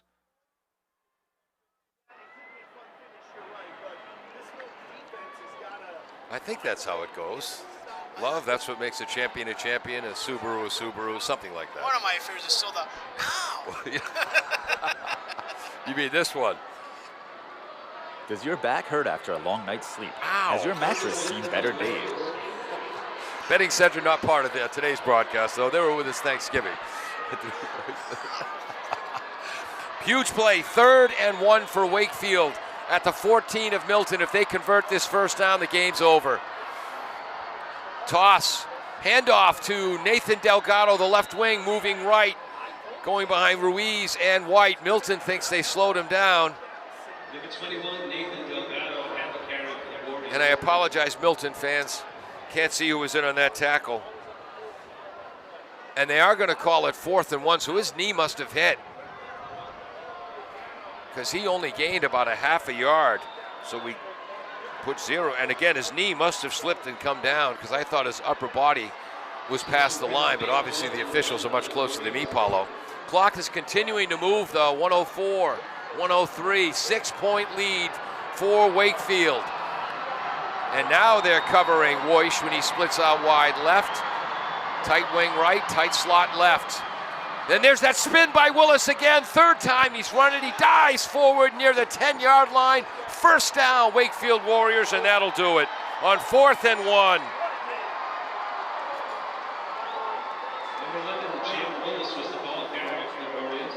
That's a 4-yard gain. And they reset the chain, so the clock starts moving, counting down. 35 seconds to go. They just have to take one knee, and they move Woish back. You've been our best defender. You played deep back there. They take a knee, and unbelievable, the Wakefield Warriors, undermanned all season, but sure as heck not under-talented. And I've got to be honest, I had Milton as the big favorite in this game. I was wrong. Great effort for the captains, Christian and Nathan Delgado, Javen Willis, Ian Dixon, the tight end, who was fabulous as an offensive end on defense, tight end on offense, the head coach, John Faraday. Paulo, you go back 7 or 8 years, Wakefield football was a laughingstock. Now they're Division III champions. And all season long, they were considered underdogs. It didn't matter how many teams they beat. It didn't matter coming back. Everyone called them underdogs. It was great to see them come here. I was extremely impressed with their defensive coverage all game long. And extremely impressed with Milton, Coach Dembowski and his complete staff for the Milton Wildcats. Their first defeat of the year. They'll end up 11-1, and an outstanding season for Milton. Again, a 25-yard touchdown run, the first score for Wakefield. The quarterback, Willis, on a reverse spin from that double wing. Milton came back. That was a 64-play drive. Milton came back with a 61-yard drive and a 4-yard touchdown run on an option play by Jack Finnegan, their great running back. Teams exchange punts. A 5-play, 79-yard drive for Wakefield. 2-yard touchdown run by Nate Delgado after a 33-yard reception to Christian Delgado. PAT no good. That made it 13-9. So that was a 5-play, 79-yard drive. In the third quarter, a 4-play, 86-yard drive, 40-yard touchdown run by Christian Delgado. Milton came back with an 8-play, 69-yard drive, 21-yard touchdown by McHugh on a beautifully run RPO. PAT was no good. It was 19-13. a 4-play 66-yard drive for Wakefield. So they had 3 scoring drives there in the middle quarters. 5 plays, 79 yards, 4 plays, 86 yards, 4 plays, 80 yards. That was a 9-yard touchdown run by Willis after a 66-yard pass to Ian Dixon on that seam pass. Milton came back with a touchdown by Finnegan. Wakefield came right back with an 11-play, 74-yard drive. Nate Delgado finding the end zone. That made it 30-24. Milton quickly drove from their own 27 into the end zone behind the work of Finnegan and McHugh to make it 34-28. And then after the failed onside kick, Wakefield was able to generate a first down, run out the clock, and come away with the upset win. Paulo. How about both teams getting those passing yards out there? I mean, both quarterbacks had over 100 yards passing. Wow. Incredible. All right, we've got to wrap it up. Thank you so much for joining us. We'll be back with the King Philip Warriors taking on the Catholic Memorial Knights, a rematch of last year's game where Catholic Memorial prevailed. They were on a 28-game winning streak. We'll have that at about 8 o'clock. Whoa, it is 8:01. We'll have that right after this on 1320 WARA. Village Auto Sales, a family-run auto dealership, has been serving the Attleboro area for over 20 years. They have a large selection of cars and trucks for sale with an inventory that changes weekly. You can visit their website, villageautomA.com, to review a selection of featured vehicles or search for vehicles by make, body style, or price. Village Auto Sales, located at 1076 Pleasant Street on the Attleboro-Norton line.